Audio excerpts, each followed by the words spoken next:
What's up, everybody? So, as the gaming strike rages on, fighting for protections from the rapidly encroaching AI implementation in games, apparently everyone's thoughts on AI aren't aligned. We don't exactly see eye to eye to eye. It just reinforces this may not be as black and white. There's possibly a fair bit of gray. I have light gray, medium gray, dark gray. Bungie has added 220 employees to their layoff numbers, and who's to say if this will be their last round of cuts? We're 2 years removed from when Bungie promised no layoffs when they were being acquired by Sony, so the sting is more painful, coupled with an addition of betrayal.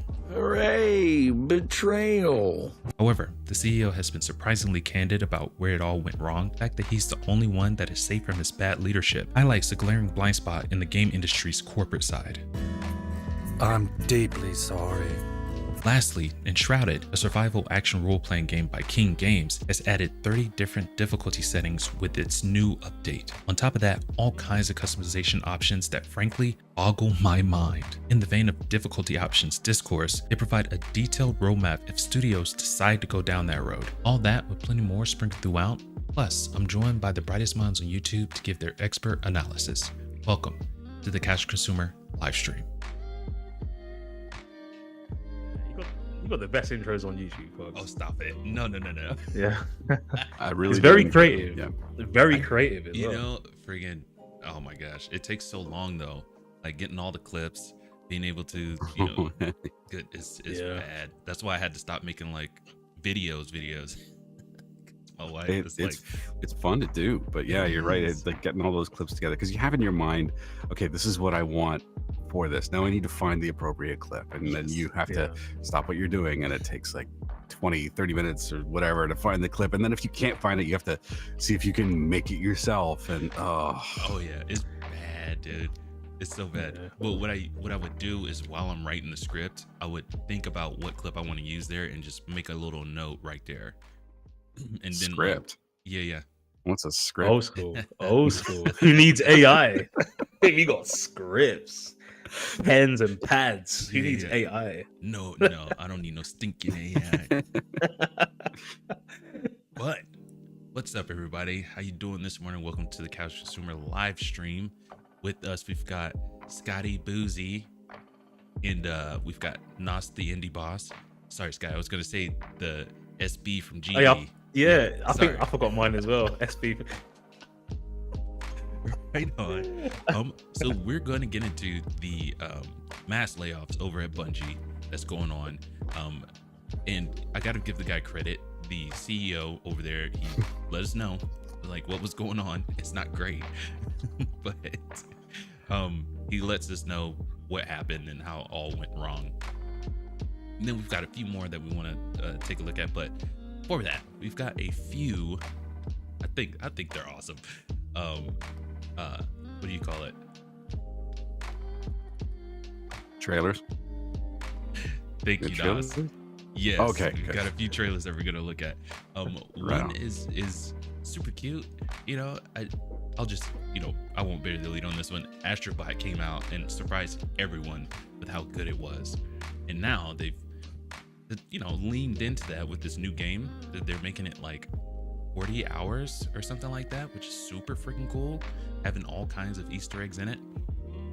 Really looking forward to that. But they've got a new controller. And I don't know if you guys seen the trailer for that. Is this another butt controller? You wish? No, I'm just kidding. I really don't. I do. I wish it was. But no. Freaking, it's cute. It's cute. And, you know, with Astro Bot, I don't think it can get any better than this. But do have a lot of stuff to cover. So if we can just get into this one, get us moving right along. Smooth transitions here. If I don't mess up. Let's see. There we go. All right.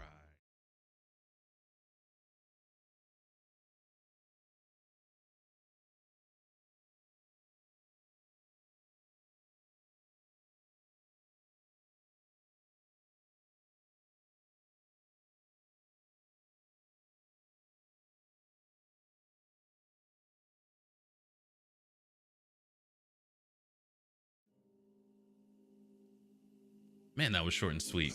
Freaking so yeah, you can get this controller with the eyes on it and everything like that.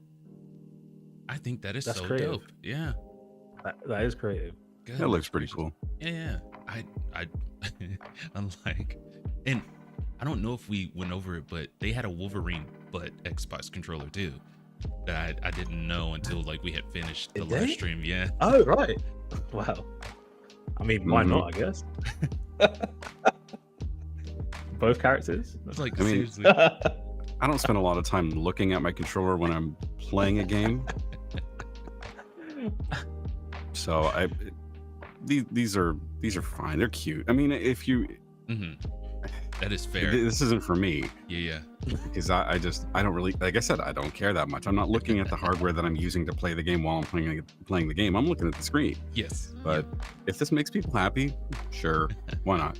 I'm not some curmudgeon-y person that doesn't believe that nobody can be happy. It's just not something I would prioritize. As long as it functions and it doesn't break and there's no drift and there's no dead zones, and sure. Right on. They could look like a dumpster fire and I'd be happy with it. It's got to be comfortable too. I do think the PlayStation 5 controller is the most comfortable controller. As it like, Ooh. yeah. I don't know. It's not that I have a particular belief. It's just this is always like this is how you spark a debate. Which is the most comfortable controller? Yeah. And someone's gonna say N64. Wait, no, hang on a second. Ooh. Nobody's gonna say N64. Sorry, personally, one of my least favorite controllers. Yeah, that one was rough, dude. Yeah, that was a weird one thinking about it. Yeah. Yeah, because it was either right joystick or the D-pad, wasn't it? Yeah. Like, but you have to keep your hand on the far right. You had that middle bit that stuck out, which was weird. So you Yeah. could kind of grip it in two different ways. Yeah. And then you had the Z button or Z button at the back behind that middle part that stuck out, which was always kind of odd. It was, and then the you know C's, what? right? The C's that? as well. Was it the C buttons? Yeah, because it C was left, C 4 yellow Yeah, C buttons. That's There was a right. B and A, Yeah. and then there were. Yep. Were there two sets of shoulder buttons? Was there an R2 and L2, or just R1 and L1? I can't remember. Let me look it up. Yeah. But it was. I'll give him points for innovating, for trying. yeah. I mean, mean, just Yeah, it was didn't- creative. yeah. Let me see. Freaking, It's funny because I remember when sorry, you were saying, Fox. No. Freaking. I was just gonna say, it looked like a sigh, like Raphael Yeah. sigh. But yeah, Yeah, I kind of did. like a Ninja Turtle should be holding this upside down. I mean, you could more than any other controller. I think you could probably use this one as a weapon. Yes. It looks It's funny. cool. I don't know if this happened to you guys, but did you ever play Mario Kart for the first time and start with the D-pad and didn't use the joystick? And then you realize, hold on, my cart's not moving because you got to use the joystick. You're just so driving hard. forward and you're not turning because you're not using the joystick. Oh, it's this. Seriously, whenever I'm playing a game, I always prioritize using the D-pad first. If I can, I will. Oh yeah. If it's forcing me to use stick, then yeah, I guess I'll have to. Like I started playing Mega Man X4, Yeah. which is on the Legacy Collection, and I had to go from, because X3 I was using the D-pad, and X4 is like, nope, you're using the stick now. And it's like, oh, why are you doing this to me? But I don't know. I just always prefer the D-pad. Right on. It's because of what I grew up on, really. Yeah, same. Freaking I gotta tell you, there's Brawlhalla got me out of that. I go straight for the joystick now. I don't know why. It feels so much better. Well, if it's a driving game, oh yeah, definitely. Oh yeah. Yeah. You just get, God, it's such a pain in the ass trying to use the D-pad for that. Right on. Freaking this next one. Did any of you guys play Hogwarts Legacy? No. Right on. Okay. I know of it. But Yeah. Not played it. Yeah. Well, it was a key feature that was included in like all of the movies. Holy crap! At least the first 4 or 5, and they didn't include it in the game, which people had a problem with. I mean, it wasn't a huge uproar. They were like, "Huh, why didn't they include this?" But now, different different company is taking the reins, and made it its own game, and it looks amazing. I'm gonna make sure. Yeah. I know what you're talking about. Okay. I'm gonna make sure that I turn the audio on for this one. I didn't turn on for that. The controller, it's on now. Oh. We're good. Oh, we heard it. Oh, we heard it. Yes, I figured that out. Oh, okay. Oh. Isn't that hilarious? I always ask you, can you guys hear that? Nope. No, I can't hear it. Just like, dang it. All right, but we got it. We figured it out now. It's fine. It's just a feast for the eyes, if not for the ears. 100%. But Yes. it's good to have both. That way you get your sweet and savory, or your, salty and sweet. Yeah. Get both best of both worlds, Yeah. I don't know. With a sprinkle on top. With a Yes. sprinkle on top. We didn't do the donut this morning. We had the salt. I thought Oh, I'd that's switch it right. up, Oh, right. Don't know why. I didn't clock that. There's a sprinkle of something. Yeah, Was yeah. it? Oh, it was Salt Bay today, Oh. rather than right. Oh, right. God. I've been looking for the guy that does the salt like this. I've been wanting to get a clip like that, but I was like, Yeah, what? that's Salt Bay, but you can actually find many people Salt doing it sort of Bay. ironically, Oh my goodness. Yeah. Who named him Salt Bay? Oh. Oh, I don't know. We know who did that. I don't know. We know. All right, let's get into this trailer, and then we'll discuss after.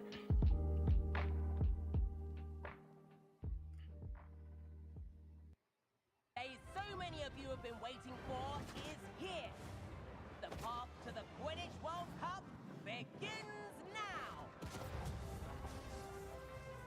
Your careers will take you to larger and larger venues Oh, as you the Quidditch compete World Cup. for Oh, okay, various all right. championships. If you're Wow, eager online for as well. more Okay. competition as you sharpen your skills, you'll find there are many ways to compete against the best of the best. With enough hard work, talent, and practice, who knows? You may end up on the world stage competing Here we go. with the Yeah. No. I'm just thinking. The Quidditch I had an World idea, and I'm wondering if they're going to include it. When it comes to the wider competition, you may come across some well-known faces. Oh, was he not in the original games then?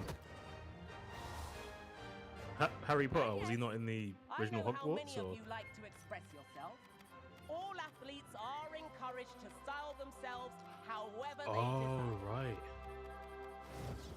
All right, that's enough chit. Oh, right. Now get to your brooms and get to work.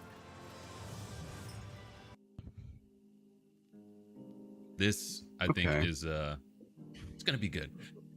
I'm not gonna lie. Wish they would have added it into Hogwarts Legacy just so we could see what that would have been like. I think that would have been super dope to at least be able to play like as a mini game. That would have been so cool. But to have this game dedicated just to Quidditch, I think is also good. You know what? I'm not against having both, to be honest. It kind of reminds me, like what you're thinking of, kind of reminds me of like Assassin's Creed 3, where they introduced sailing Yeah. into the game, and people were in love with it, Yeah. right? So much so that I think that's what motivated them to make Black Flag so sailing piracy heavy. Yeah. But they introduced it, and then people fell in love with it. Mhm. I don't know if you need to do that with this. I mean, even I know what Quidditch is. I've only seen a couple of the movies. I've read a couple of the books. I'm not the biggest Harry Potter fan. Right. Mainly, I'm not going to get into it. Right. But what I was wondering was, while watching this, are they going to have random events that happen? Because I'm just thinking of the stories and how it almost never seems like a Quidditch match ever goes on without incident. Like there's some overarching thing going on at the same time. If you could, so true. if you could have that where there's environmental impacts, right? Like there's stuff going on, magic stuff going on that introduces another layer of difficulty while you still have to do this match. I'd love that. I think that'd be great, right? And it's just sort of random, right? Like consider like a Madden game where all of a sudden it's snowing and you have to deal with that, and it affects both teams, Gotcha. right? Yeah. You can have to deal with weather conditions, but you can also have to deal with like magic stuff going on. that's affecting everybody. I don't know. I don't know if that's something that's going to be included. I think if it was, they would have put it in the trailer. I didn't see it. I don't know if you guys did, but I don't know. We just sort of add a little bit of. It would kind of pull it back to the story that everybody fell in love with. That kind of informs everybody's excitement for this game. Yeah. That's what I'm thinking. That nostalgia bait. Yeah. You know, it would. I think it would help immersion, because you're thinking, oh, we've got to beat, you know, God, we got to beat Slytherin, but there's this stuff going on. It's going to make it more difficult to do this aspect of the game, but it'll make it easier to do this. Like, it's a modifier. Gotcha. Per match. I'm probably not doing a good job of explaining it, but I'm with you. Yeah. I think it'd be interesting. Yeah. Right on. Or maybe that's something that they will do in the future. Who knows? That'd be kind of cool if they added like a Hogwarts Legacy, like Harry Potter edition to it. That'd be kind of cool. Like where you can Harry Potter. I don't know. Anyway, yeah, we're just spitballing. I mean, this might be a silly question. Is it a DLC on top of Hogwarts, or is it its own separate game? It's its own separate game, yeah. Right. Okay, that's interesting. So I see your point now when you said or wanted this to be on Hogwarts Legacy, because it will make sense. That'll probably be better for the customer as well, because they've already got the game. It's just purchasing that as a DLC, I guess. But then it's a microtransaction, isn't it? So why pay 20 quid for a game where we can sell it to you for £50 as a this is new true, game? man. Like but I wouldn't. I don't know. They're gonna go the EA Sports model with this. Can you imagine that? Wait a second. It's like, you gotta buy here. There's a roster update, and oh, jeez. New attires, new arenas, new games. Like, oh yeah, new missions. You have like the minor league system. You know how there's the NCAA or NCAA football game now, right? Yeah. It's basically just leads it. Stupid ass motorcycle. There, you have like an ultimate team, and yeah. Oh god, please don't. Please, it's not EA making this, so who knows? No, it's not. I don't think so. As a matter of fact, that's a good question. No, surely who is making this? I love if it was EA. That'd be so funny. Oh, funny wouldn't be the word that I would use. Yeah. Well. I've never heard the adverts. Oh god. Get ready. Oh god. Let me see. What's the big fancy retailer in the UK? Is it Harrods or whatever? Yeah, could be Harrods. Yeah, Harrods is one. See it advertise that in the Quidditch pitch. God. Now at Harrods or Selfridges. Unbroken Studios. Is that it? Under WB Games. Right on. Published by WB Games. They need a win.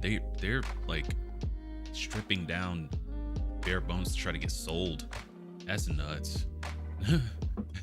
Well, who are they trying to get sold to? I totally forgot. Was it Sony? No, I don't think so. Yeah, so this is such an aside. Okay. It said Warner Bros. Discovery may divorce WB Studio and Max from TV. Here. Gosh.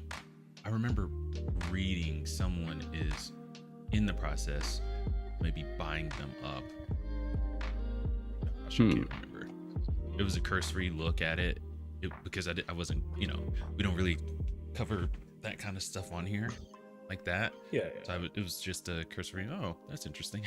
I didn't pay too much attention to it. Right on. But yeah, I did remember hearing something about that, though, about it being up for sale. Yeah. It's like they're getting themselves ready to be bought up by someone. I just can't remember who it was. Anyone in the chat? Oh, as a matter of fact, let me check chat. I haven't. Chat is empty for now, anyway.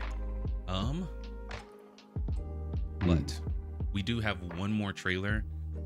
It's one of those big, beautiful freaking types.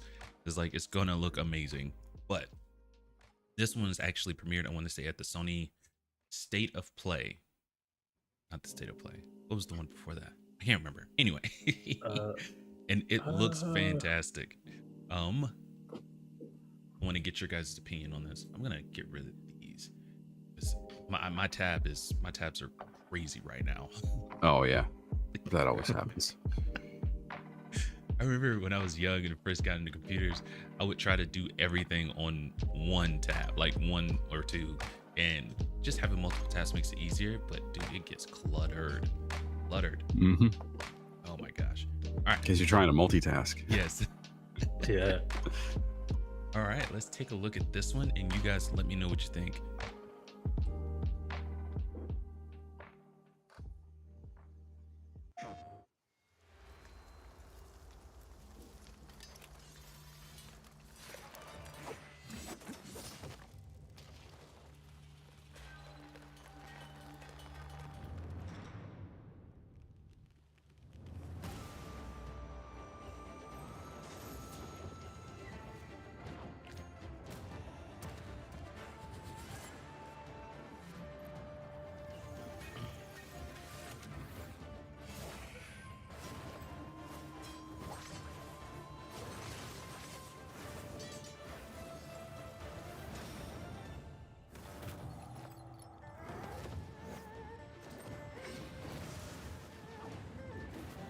Oh.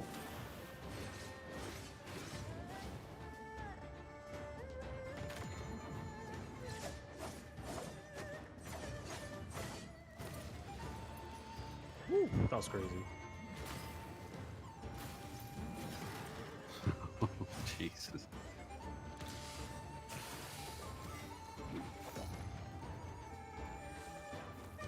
Wait a minute.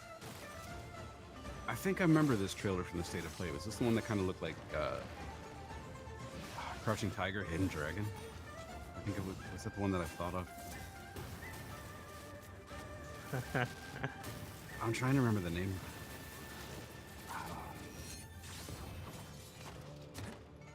Huh, neat. Yeah.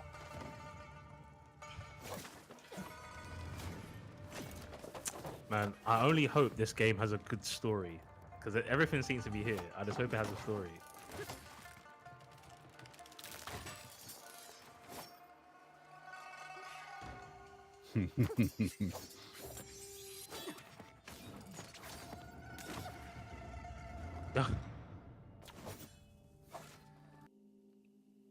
Absolutely crazy.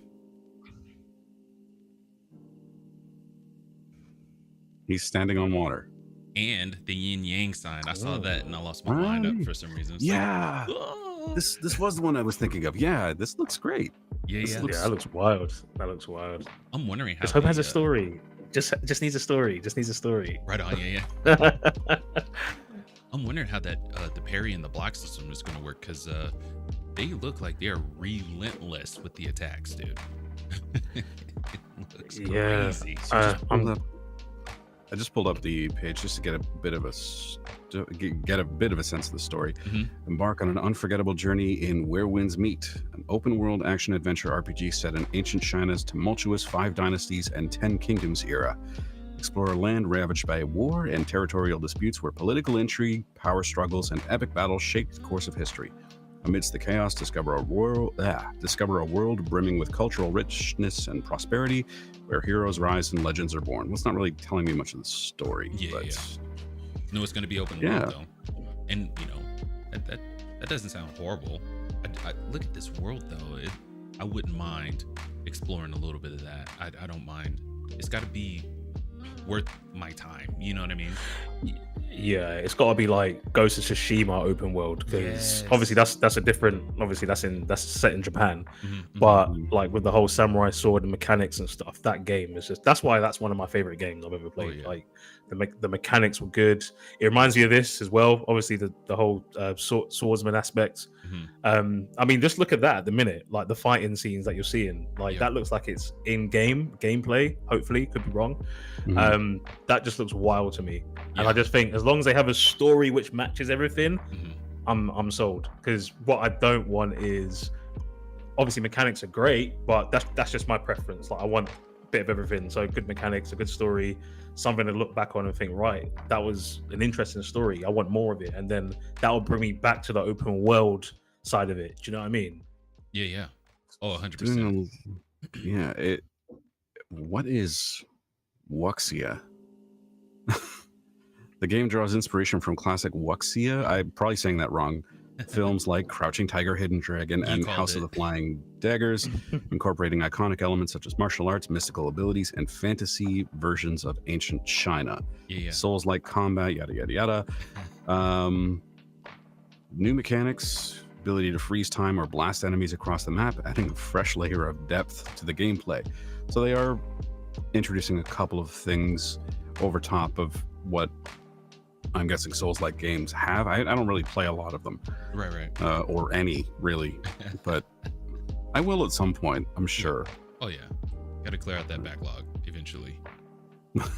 I have to get the games first to have a backlog. I haven't even gotten that point yet. I even consider the ones that you haven't bought but plan on getting, I consider those backlog too. You do? Yeah, I do. Yeah? Yeah. Okay. Oh. That's fair. Is that I mean, weird? if you know you're going to get it. Yeah. Yeah. Like so wish Blade, listed items. Maybe wish list. There you go. Yeah, that's a better way. Yeah. Okay. Got That's your backlog an and your extension of wish the list. backlog. That makes perfect sense. Right on. That's fair.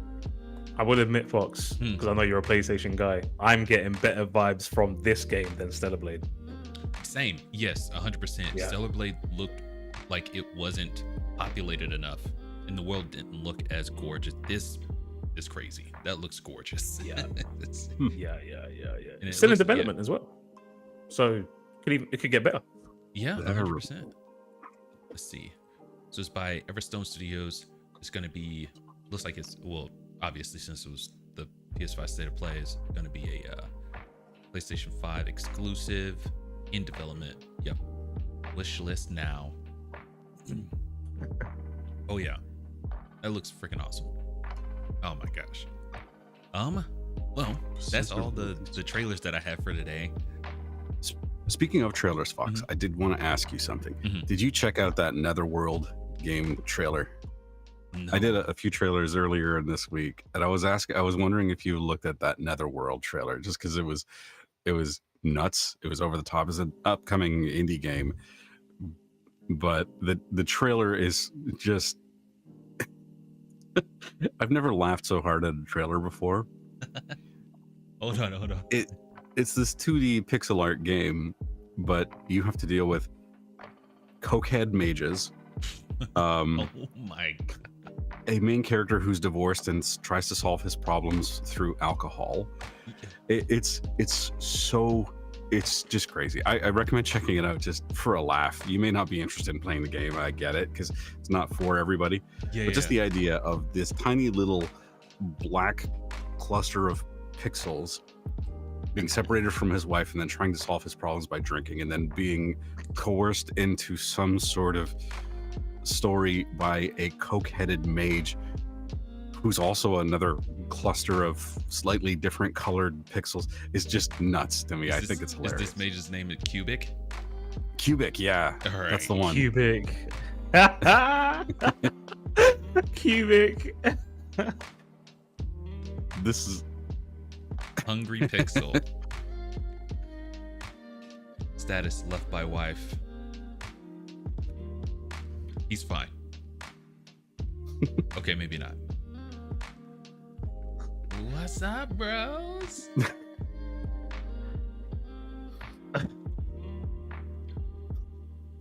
This gives me Beetlejuice, like the sound, the This is music, the sounds like music? Yeah. Beetlejuice. Oh, you're right. I just love how creative some of these guys can be with just pixels. Yeah, it's crazy. I wish we had this when we were growing up because it looks so good. Oh, Our parents probably wouldn't have wanted us to play this Yeah, particular no. game.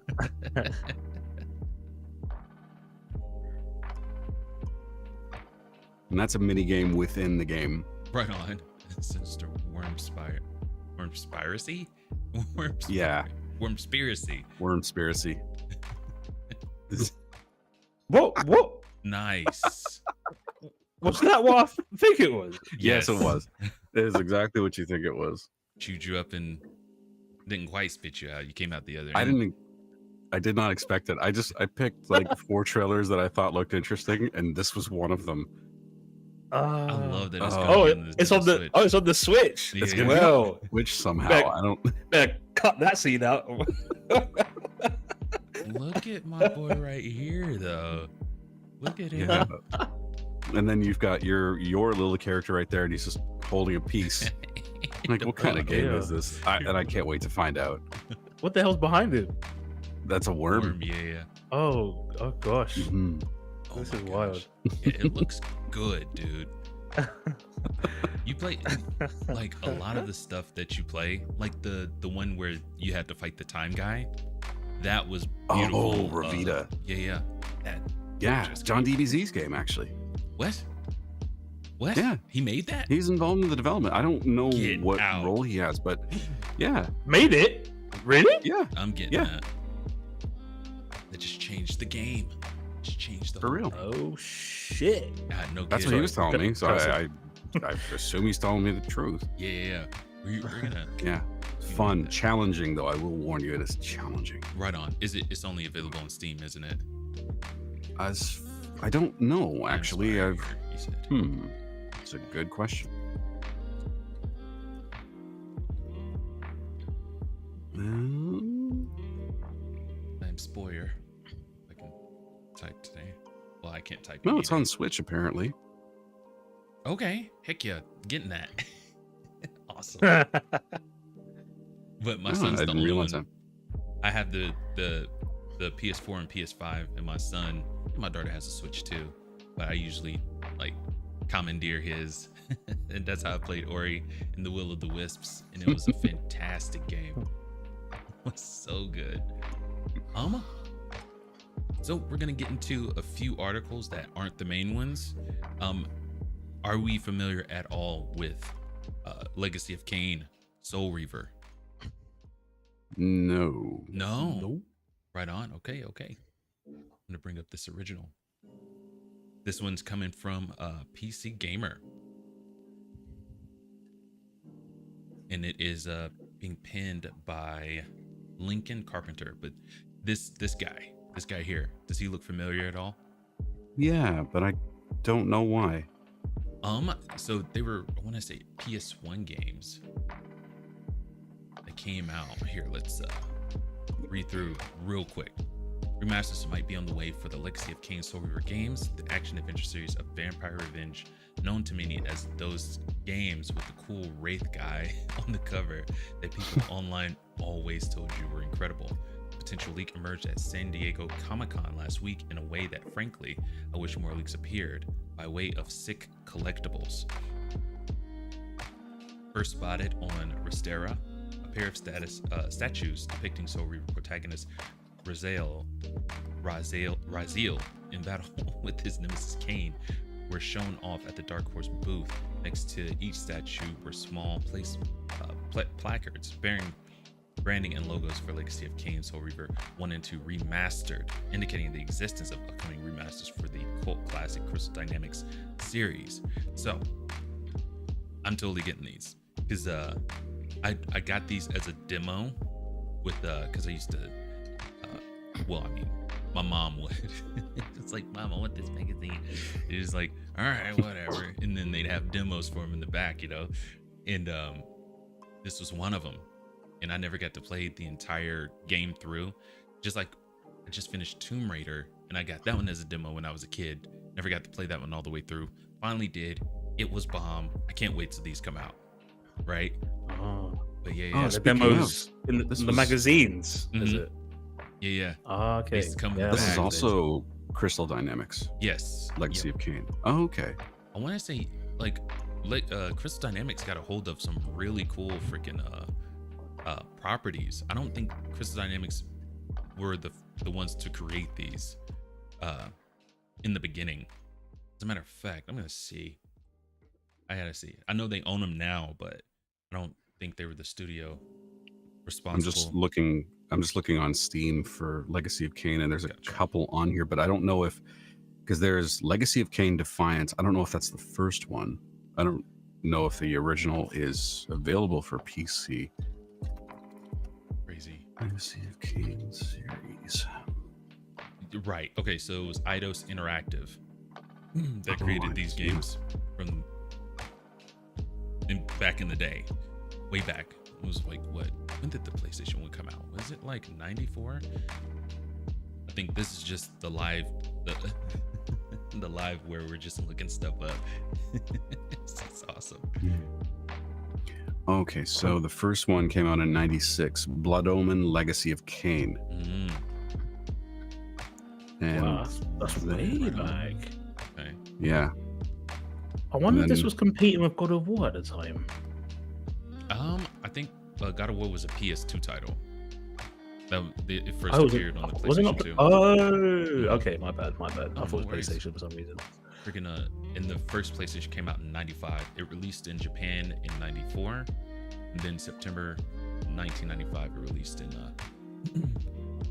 North America, and it was released in Europe in September in '95. Right on. Yeah. so Soul Reaver 2 was released for the PlayStation 2, so that might have had to compete with God of War. Yeah. Mm. If I'm gonna be honest, I feel like God of War won out on that. Well, I mean, Good. there's new games being made for God of War, and Yeah. Mhm. Legacy of Kain, I'm only vaguely aware of. Like, I recognize that character, and again, I can't tell you why I recognize him.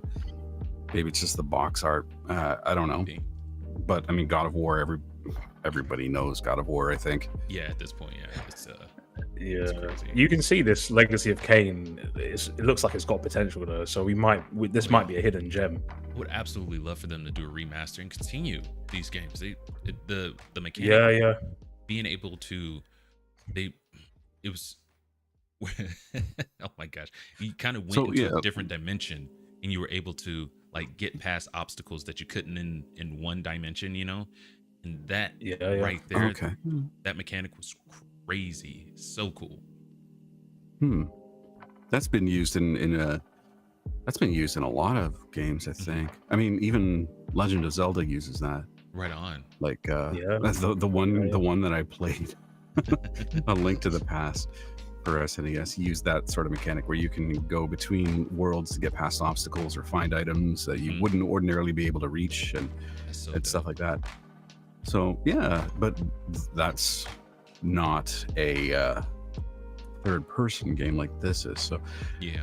yeah, but I mean, Yeah. they did a remaster of Tomb Raider, Mhm. and this is Crystal Dynamics as well. So yeah, Yeah. why wouldn't they do a 100%. remaster of this? There's got to That's, be. I hope they bring it out for PC. I'd like to have a look at this. Yeah. Right on. We've got something from. Okay, so let me set this up a little bit better. Oh, that's a big one. We definitely got to take a look at that. And this is a continuation of what we learned from last week with the strikes, and we kind of didn't know which games were going to be exempt. I think we'll get into what that says. Anyway, check this out. So this one's coming from Bounty in the Comics. Astro ends Power Rangers. So it looks like. Oh, before we start, by the way, Yes. Fox last week, shout out to you for the Power Rangers top. And Nas, I completely agree with you about the Green Ranger. He was just badass, wasn't he? I was like, yeah, this is why me and Nas get along. I was like, yeah. My thought was exactly Green Ranger out of nowhere, just like beat everybody up. And I was like, just don't make him change. Don't make him change. I was like, no, we'll make him the White Ranger. He's one of us now. Yes. No. Yeah, it's funny that you've seen that meme before, and I think I don't know if I mentioned this last time, but that meme where you're like, okay, this is the boss.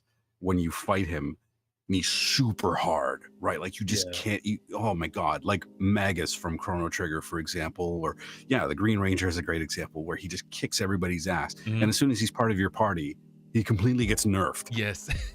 I know. That's the right word to use. He was going around getting his butt kicked along with the rest of them. Yeah, 100%. Yes. And then big, huge Performance enhancing storyline. Yes.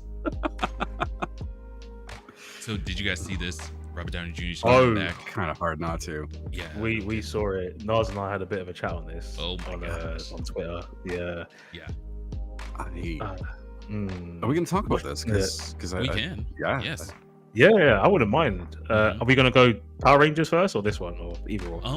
This was kind of like a cursory look.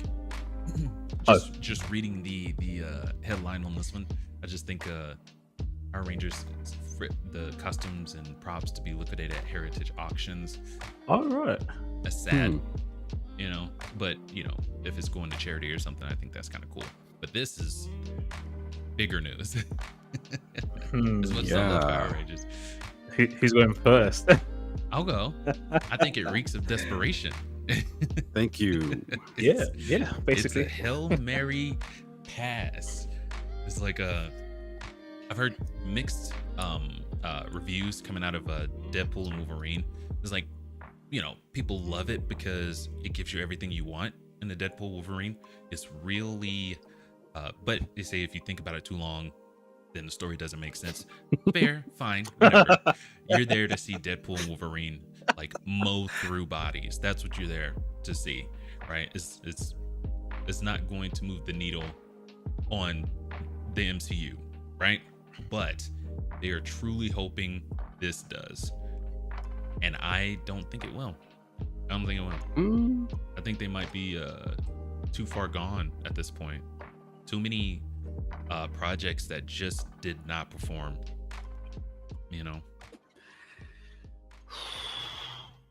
All right. I do agree with you, Fox, that this is just it kind of smacks of desperation.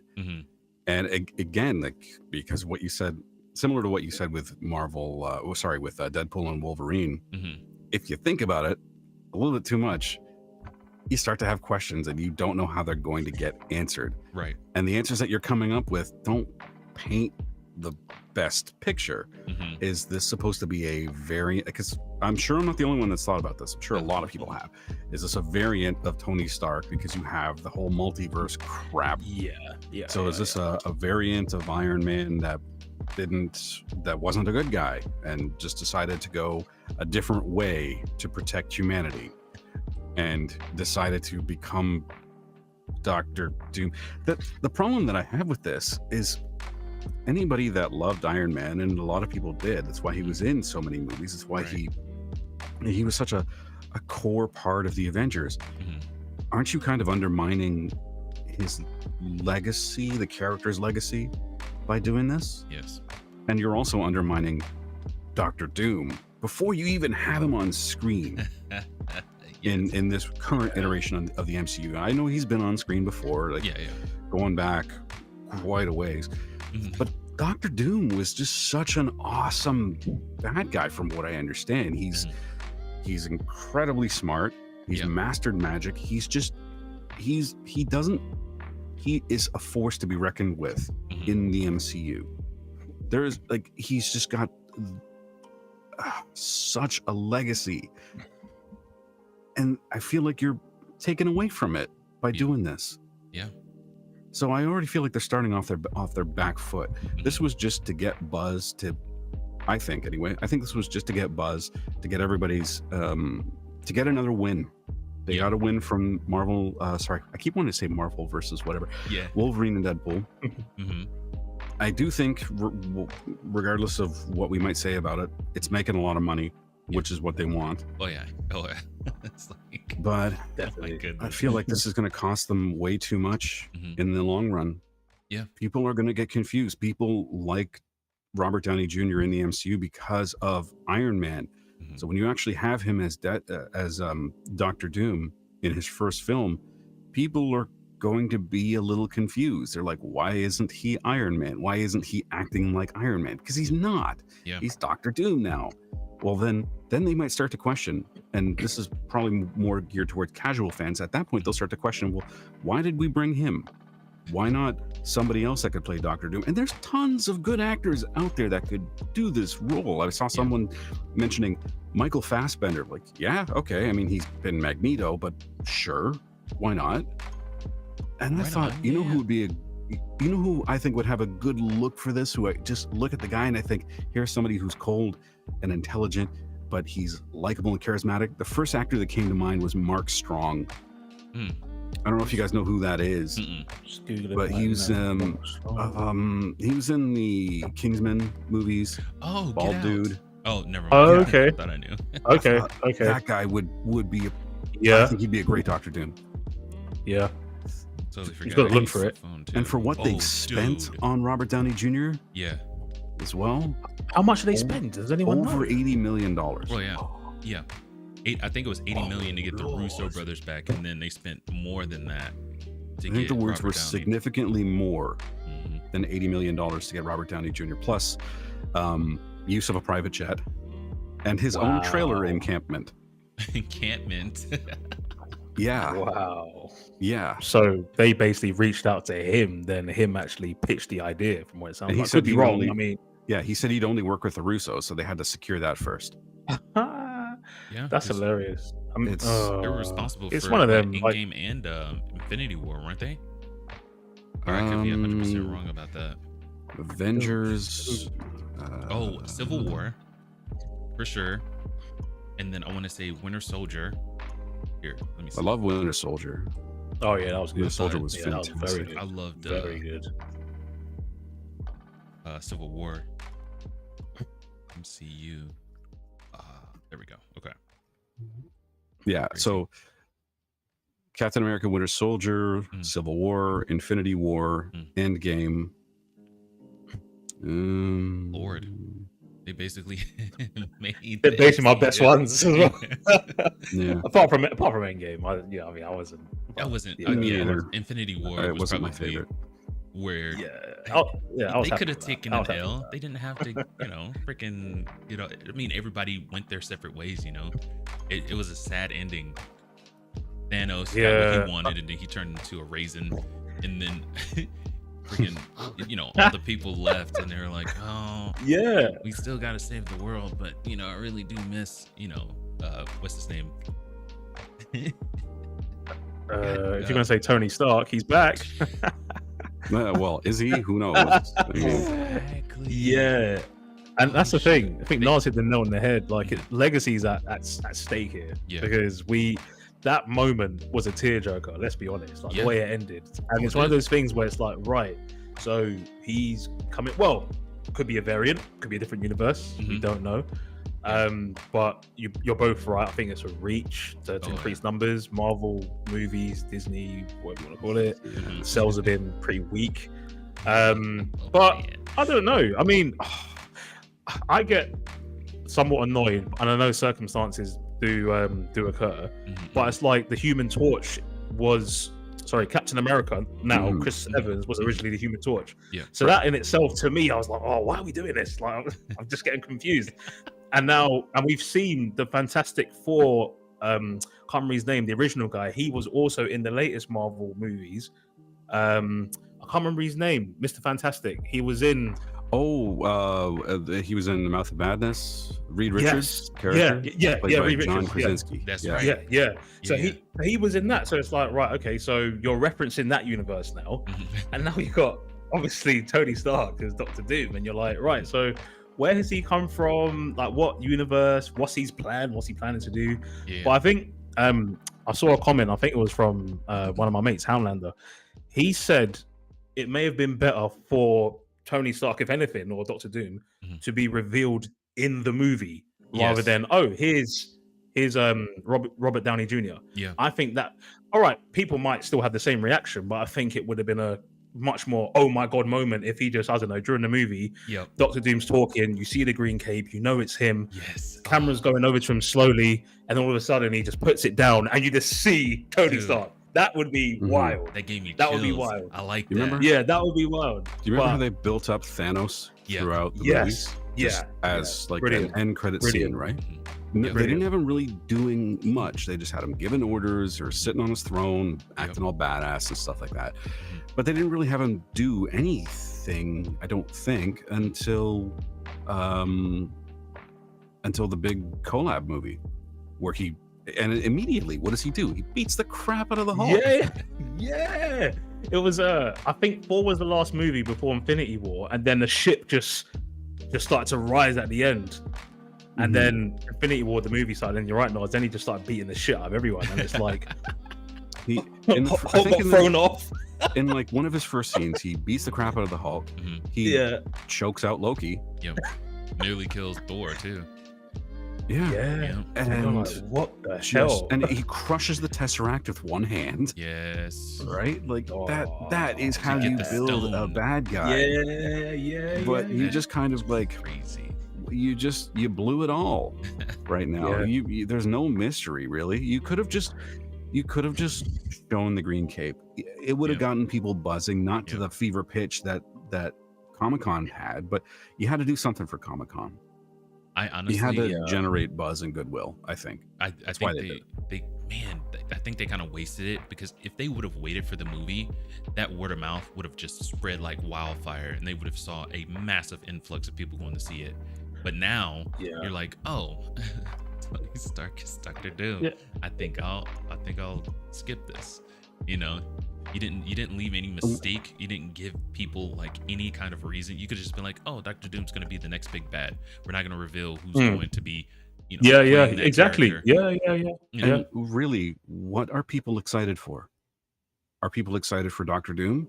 Or are they excited for the casting of Dr. Doom? It's the casting. Yeah, definitely. Yeah, I mean, we don't even know how they're going to write him. We don't know what the storyline is that's going to involve Dr. Doom. Yeah. It may be crap, because a lot of what we've seen, this is my opinion, but a lot of what we've seen from MCU has been crap. It's nothing that I've wanted to invest my time in. So do they oh sorry, no, it's gone. Sorry. No, that's pretty much it. I was just gonna start rambling.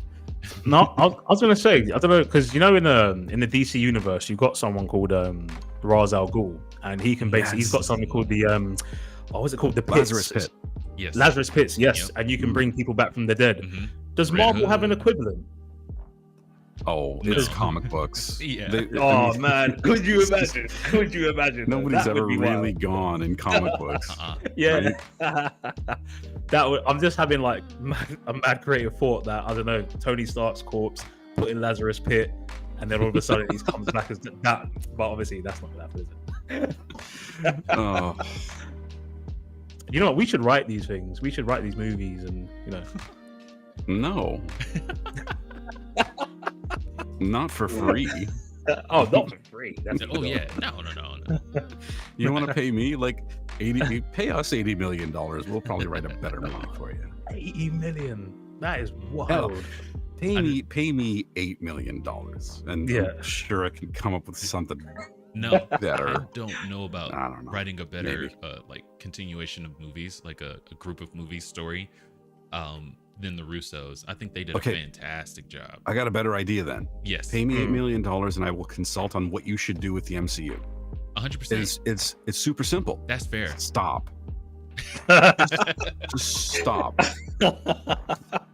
Stop. Wait a while. Let it breathe.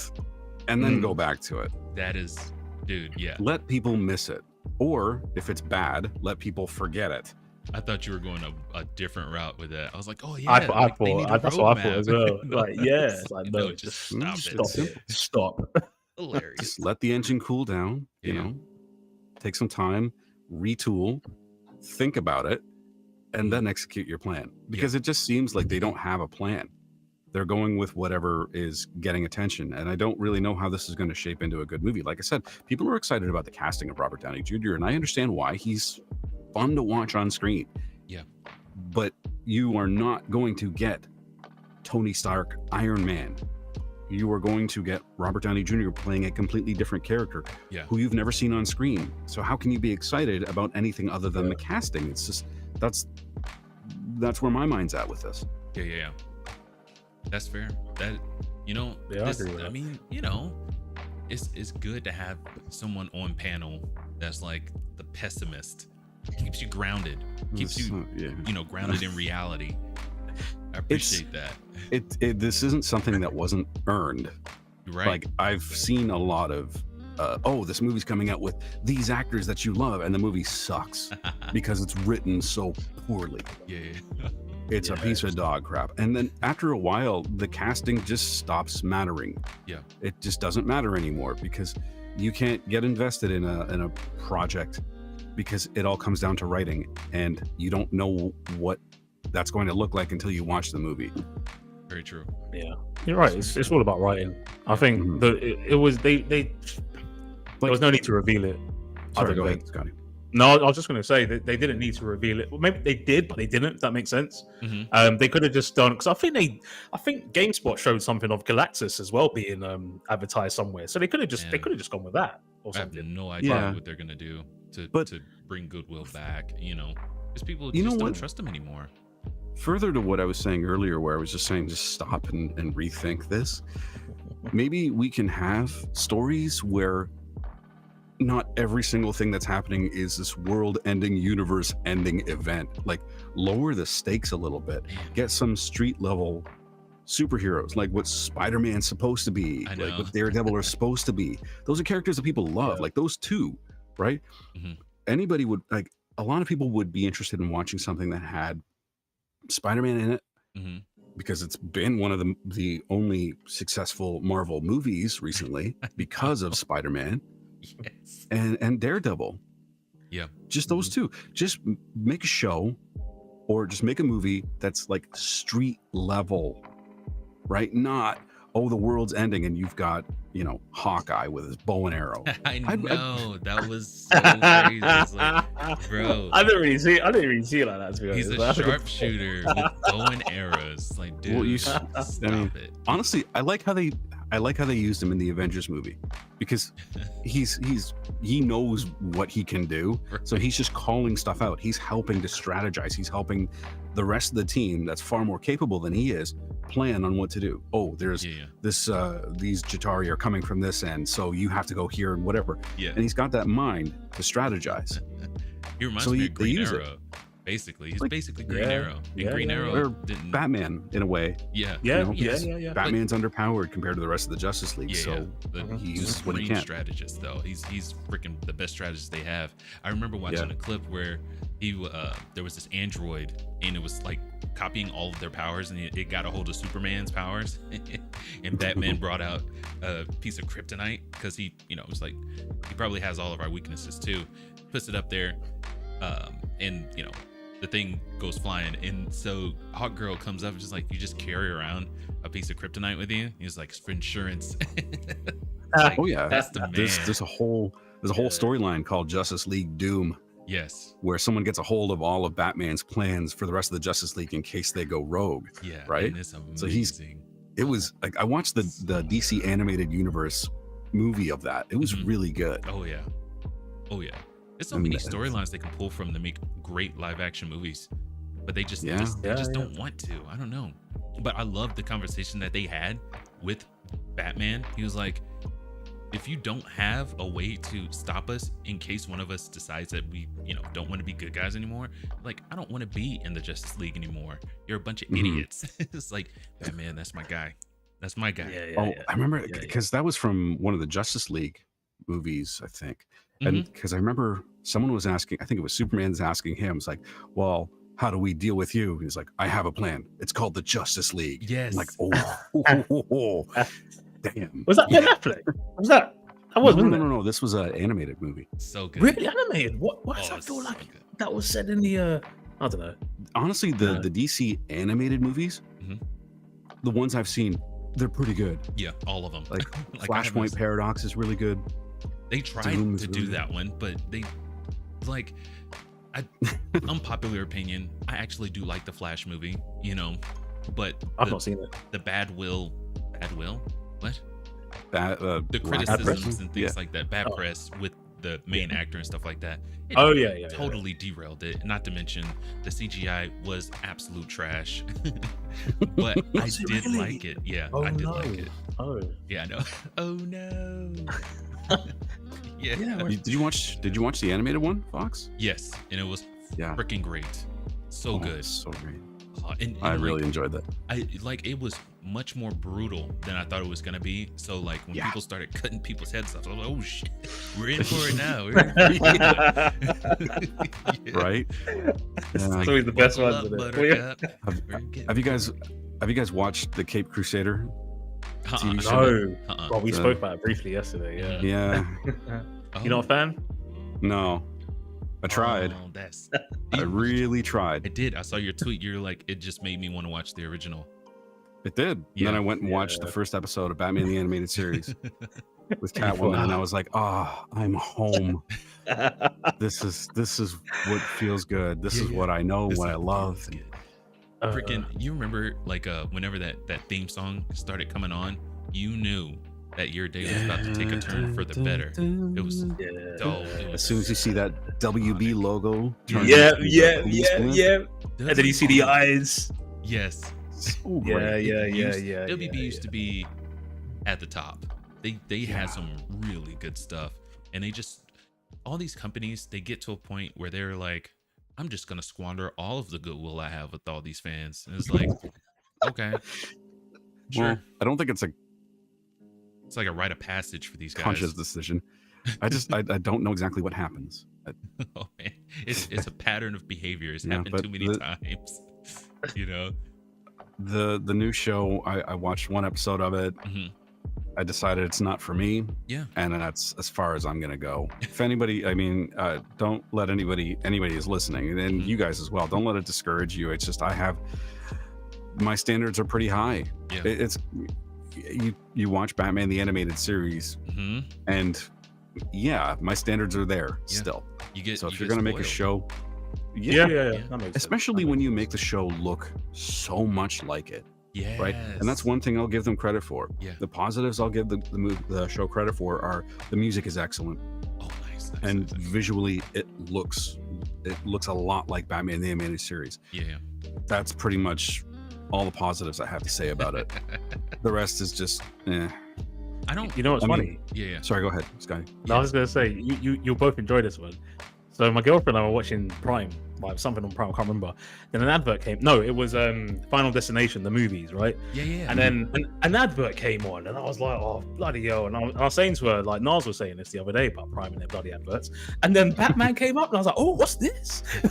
And I was like, maybe adverts aren't such a bad thing. And then I saw Nas's tweet about Batman the same day. I thought, how weird is that? Yeah. But I mean, check it out. You might like it more than I do. I know I have very high standards for some of the stuff that I watch. I'm extremely selective, which is part of the reason I hate the Prime ads so much, is because a lot of the ads that they're showing me is like, I don't want to watch that crap. Stop showing me this stuff. I'll watch my Clarkson's Farm, and I'll love that, and then just go away. Clarkson's Farm. If you've never watched it, it is such a fun show. I highly recommend it. It's Jeremy Clarkson starting a farm in almost got through the first Chipping Norton or whatever in Gloucestershire. Oh, okay. Oh, no, is it Oxfordshire? Is it? Is it Oxfordshire or Gloucester? I don't know. It's one of the two. They neighbor each other, don't they? I'm gonna say I don't know. Oh my god. I think it's Gloucestershire, but I'm not sure. But he's got a 1,000-acre farm, and he's becoming a farmer at like almost 60. It's fun. You see, he's always had it. He just had people taking care of it. Now he's taking over. Yeah, what, his own farm. Yeah, Whoa. It's his own farm. Well, he's got money. Oh yeah, he's owning a farm. He has so much land. It's crazy. It's so crazy, dude. As much like I would freaking die and go to heaven if I had that much land. Just like, dude, you could do so much with it, you know, and just be out in the middle of nowhere. No one's bothering you. It's like, probably crappy internet though. That's the only thing. That's true. Yeah, but there's no people. Yeah, there's no people. Yeah, I mean, it's not like I dislike people, but I just don't like people. If that makes sense at all. Like it does. I don't know. I get it. Yeah. You get it. You get it. Yeah. I'll Mm-hmm. give you an example. I think Nas mentioned it as well. You go shopping. You just want to go to your aisle and just get what you want to get. Mm-hmm. And there's that one person just there, just looking at it, thinking like, do I want this one or that one? And it's like, man, can you just pick one? Yeah. Or how about the people that like, oh, they're neighbors and they see each other and they just clog up the freaking aisle talking about nothing. Oh my god! It's like, dude, you could do this like at your house. You You don't know have to what? get in You my can way. do this. You can do this. Just move over. Yeah, no You don't kidding. even need to go to your house. Just get out the damn way. It's like, man, You know, there's a corner over there. There's nothing going on over there. Just go over there. go to your. You get a little bit of privacy. Like, why are you doing this in the middle of the aisle? This is You're having a true, man. conversation in public. Yes. Everybody's gonna listen. I'll start commenting if you're gonna keep it up. No kidding. If you're gonna have a And then you're- conversation in the middle of a public space, on your phone or in person, whatever, do not be surprised if people start to listen in on your conversation and maybe contribute a thing or two. If you don't like it, shut up and have a conversation just over there. Like, Get out of the way. Sally That's sounds it. like a see you next Tuesday. You should be friends with her. You know, it's just like, what? Sorry, you know, you're just right in the way. I thought, you know, join you. But then when you do that, though, they look at you like, "Why are you in?" You're the ass. ending they're on the my asshole. conversation. Yeah, you're the bad guy after Yeah. that. And it's like, right. Oh, I love that. Whenever somebody's rude and they're giving you grief Mhm. because you're calling them out for their behavior. Yep. It's like you have no self-awareness at all, do you? No. The moral compass is a little bit astray. Your true Yeah. north is Your brain's on Broken. backwards. all the euphemisms, all of it. Freaking.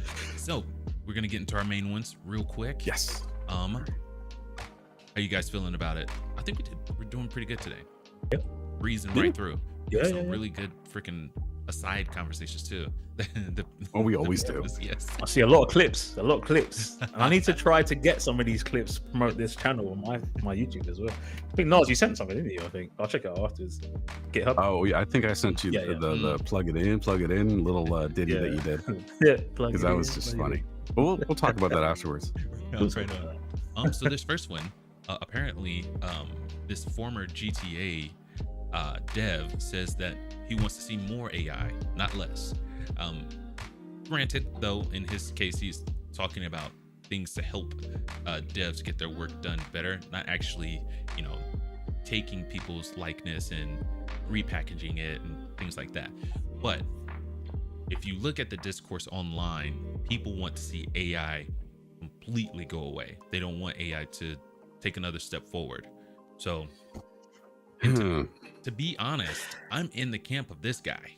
I like what he was saying about this, but let's get into it real quick. Yes, we do.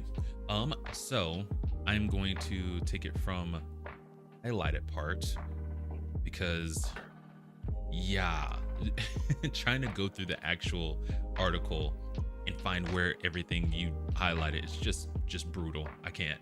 But here is Vermage. I watched a little bit of the interview to get his name, and I think the YouTuber introduced him as Obi Vermeesh. Vermeesh. Okay. He's from the Netherlands, I believe. So it's a Dutch name, and I don't really know how to pronounce it. Freaking. This is the popular. You guys remember Dexter's Laboratory? Yeah. When he was No, trying to no. learn French, and he had that thing stuck on his head, and it got stuck on omelette du fromage. Oh That- yeah. That's what got me. Omelette du fromage. Vermeesh. Right on, man. I'm sorry. Oh bud. shit, I remember that. Yeah. That's freaking dope. I wonder if they was found a that. I wonder if they show. found these lab in the end, but that's another question for later. So let's see. Is it possible all those different animations aren't handmade? Vermeesh said he's heard some rumors of GTA 6 using pretty new technology having to do with animation, AI, and all that stuff. He said, I think it's time for a revolution where animation is maybe not hand animated anymore, but it would be more AI driven and physics driven. Vermeesh said, we also did some of that in GTA 4, of course. I think if anyone is going to make that step, it's going to be Rockstar.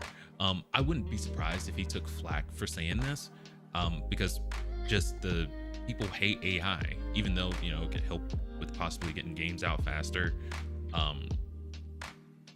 Granted, though, this might take a job away from an animator, But if that animator is using this resource correctly, this could help him with his job.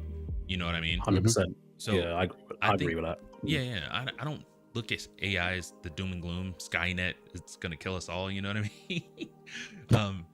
I think it's going to be used ultimately as a resource with proper oversight, so these companies don't decide to use people's likeness and things like that. So I mean, what they're striking for, they do have a point, but using it as a resource, I don't see a problem with that. And I think this guy's on the right track. You can get GTA 7 out in 2 years or 3 years instead of freaking 10. You know what I mean? So I am curious how they were able to use this for GTA 4. that is a good point. Yes, I was thinking the exact same thing because that was so long ago. Yes. Yeah. Because that was Nico Bellic, right? Yes. Yep. Yeah. So Best wow, GTA. back then. Although in his interview, he said he didn't like it as much. It wasn't his favorite one because he said it was starting to go a little bit too dark. And I'm like, man, I Dark is kind of good. like that. Yeah. I was a late bloomer with GTA 4. I didn't like it because Mhm. I didn't like the mechanics. It felt very stiff. But when I actually sat down and played the game, classic, Right on. legendary. Yeah. Great. Yeah, no, it was Story is fantastic. brilliant. He was worried that GTA 5 was going to continue down that path. I kind of wish it did, but Yeah. it Yeah. It looks like they might try to with GTA 6 because you're like a criminal. Somebody's gonna die in that. I'm pretty sure. It's like when he like because it's a Bonnie and Clyde type deal. Yeah. Somebody's not gonna make it, guaranteed. You think so? Yeah, oh yeah. I mean, yeah, I thought with GTA 5, okay, someone's going to die, but then they give you that option to save both people, which was just stupid. They're trying to play both sides. Yeah. We can't lose. You know what I mean? We give them the option. I'll be impressed. I'll be impressed if they have the courage to kill off one of their main characters at the end. Yeah, I think they will. They have to. I mean, with as dark as they got with Red Dead Redemption, you know what I mean? Mm-hmm. Why couldn't they do that with Grand Theft Auto? And it's not like it's a continuing story. It's a new story every installation. They're all part of, I think, the same canon, because I think in GTA 5 they reference, Packy is in it from GTA 4 for one. Oh shoot! And they reference Nico as well. Yeah. So I don't know if that was just for those games, and otherwise they're just a Final Fantasy where every story is its own self-contained thing, or that was just an Easter egg, or I don't know. Mm-hmm. I think that 6 is going to be another over-the-top game like 5 was. Mm-hmm. I think that's just they found their brand. Yeah, and that's what they're going to stick with. That's fair. I think AI is good though. I do see both sides of the arguments that it can take jobs, but AI is not going to work. Well, it might work, but it's not going to work without you telling it what to do. From what I've seen, especially with like Chat GPT and stuff.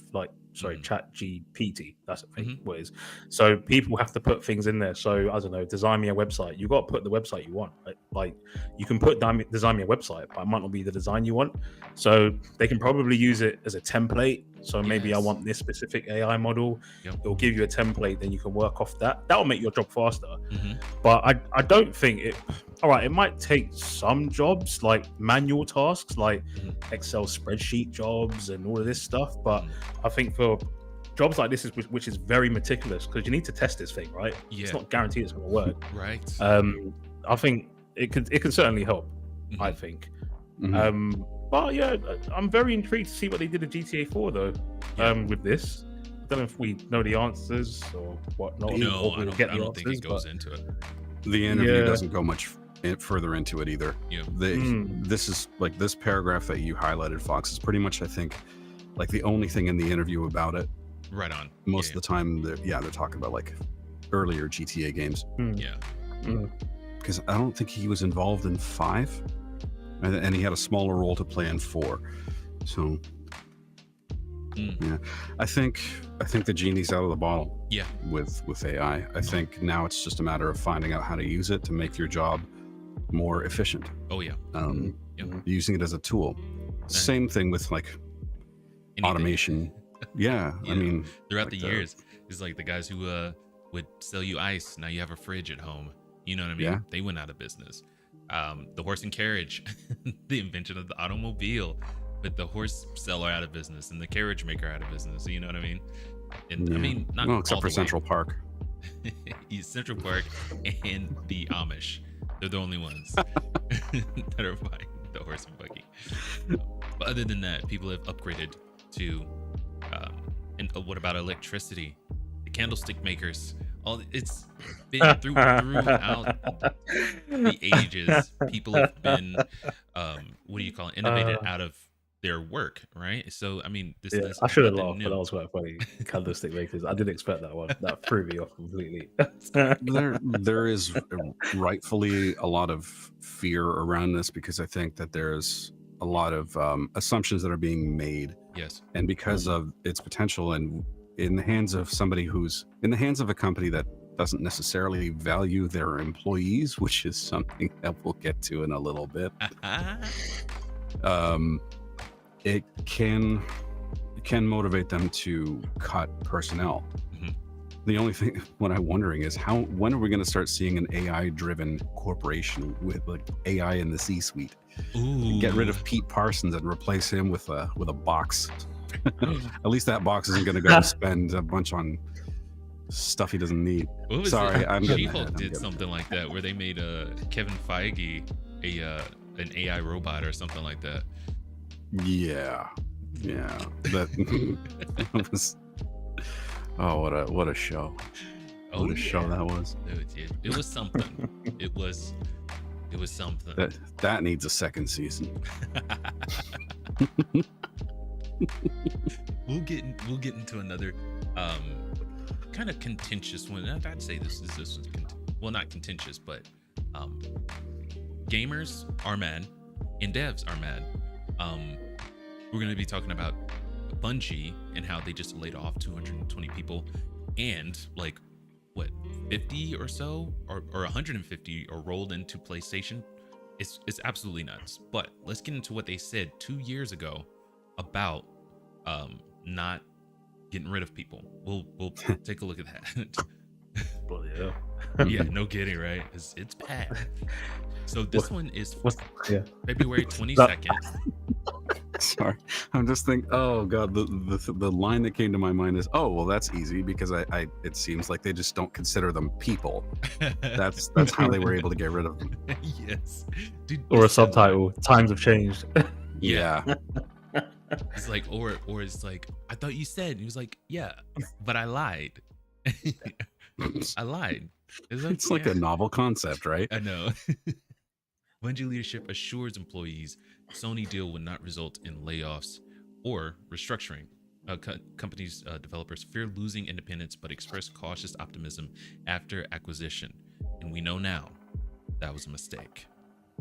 You need that Maury Povich line. We know that was a lie. Yes. Oh my God. Oh my God. Those clips are so freaking great. I love those.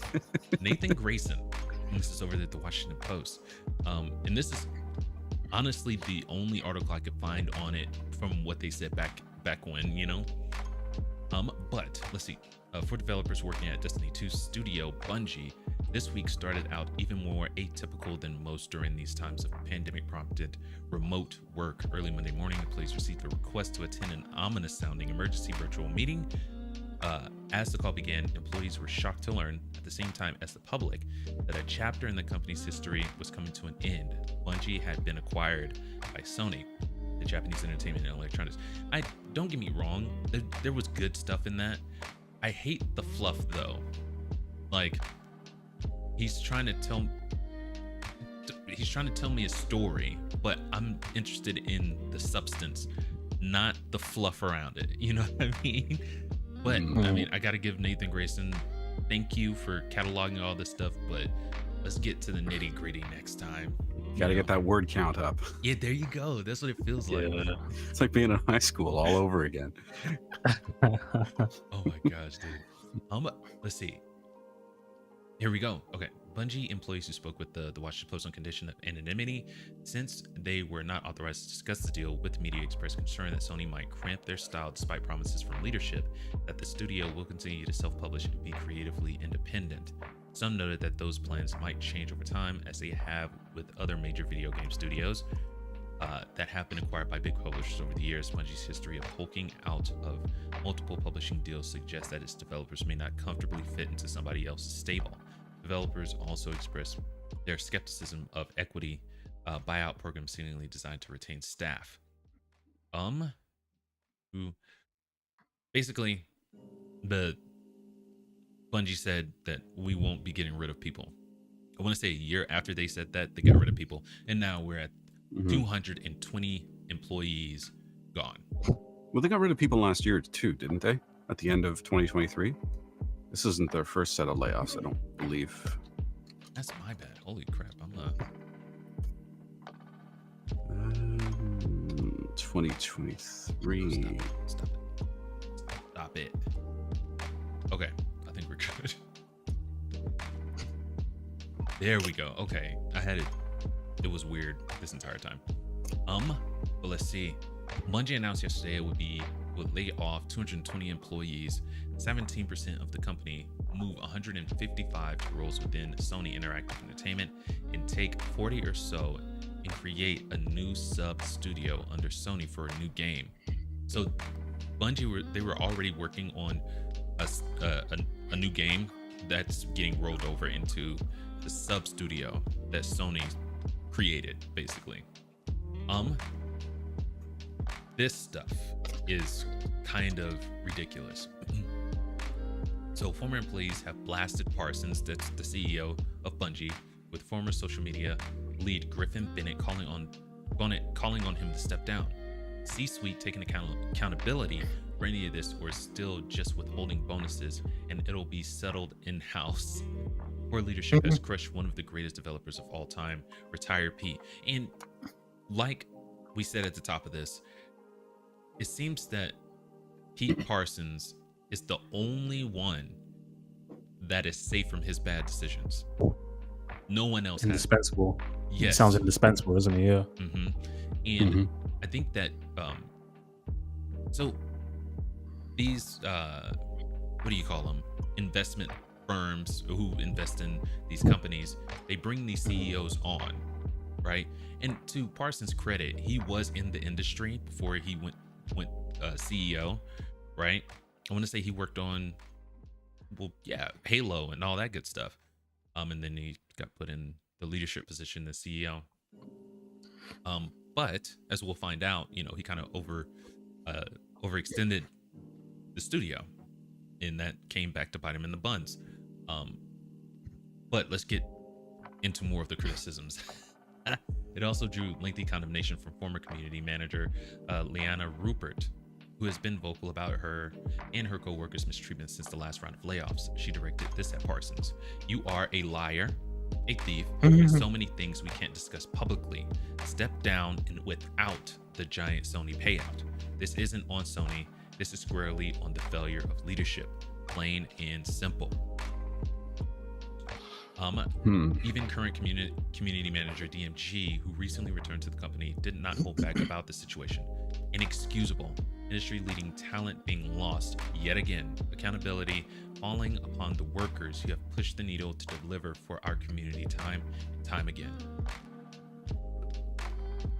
Yeah, because I believe that I found another article shortly after the acquisition that outlined how the relationship could work. Yeah. And it was a Forbes article. It was written by Paul Tassi, my favorite.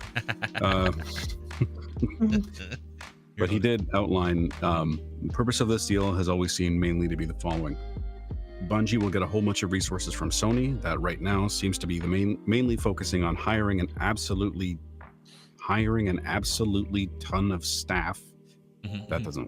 That's a sentence. To support not only their existing Destiny team, but all their new incubation games they're working on, which seems to include a Destiny mobile game and a new non-Destiny 2 Destiny game, in addition to a non-Destiny IP somewhere in there.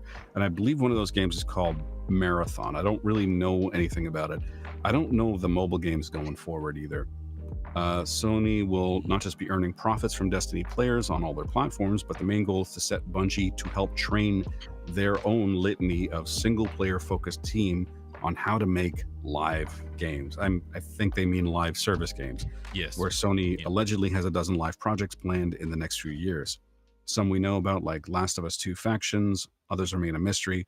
While I doubt Bungie will devote tons of manpower to working on these Sony games directly, they're meant to be in an advisory role. So maybe that's complete, and maybe they aren't needed anymore. I don't know.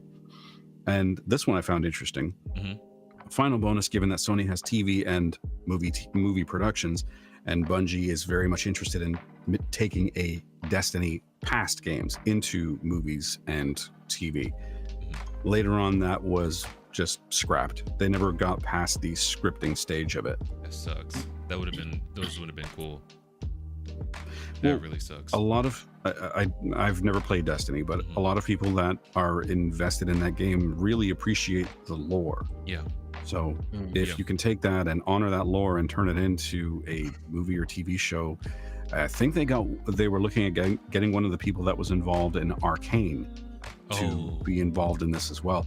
You could have really had something. Yeah. Arcane is gorgeous. The story is freaking bomb. I don't know. It started all right. I felt like it dropped the ball with certain things. I was like, right on. They could have done this, could have done that. I'm not an Arcane lore guy though.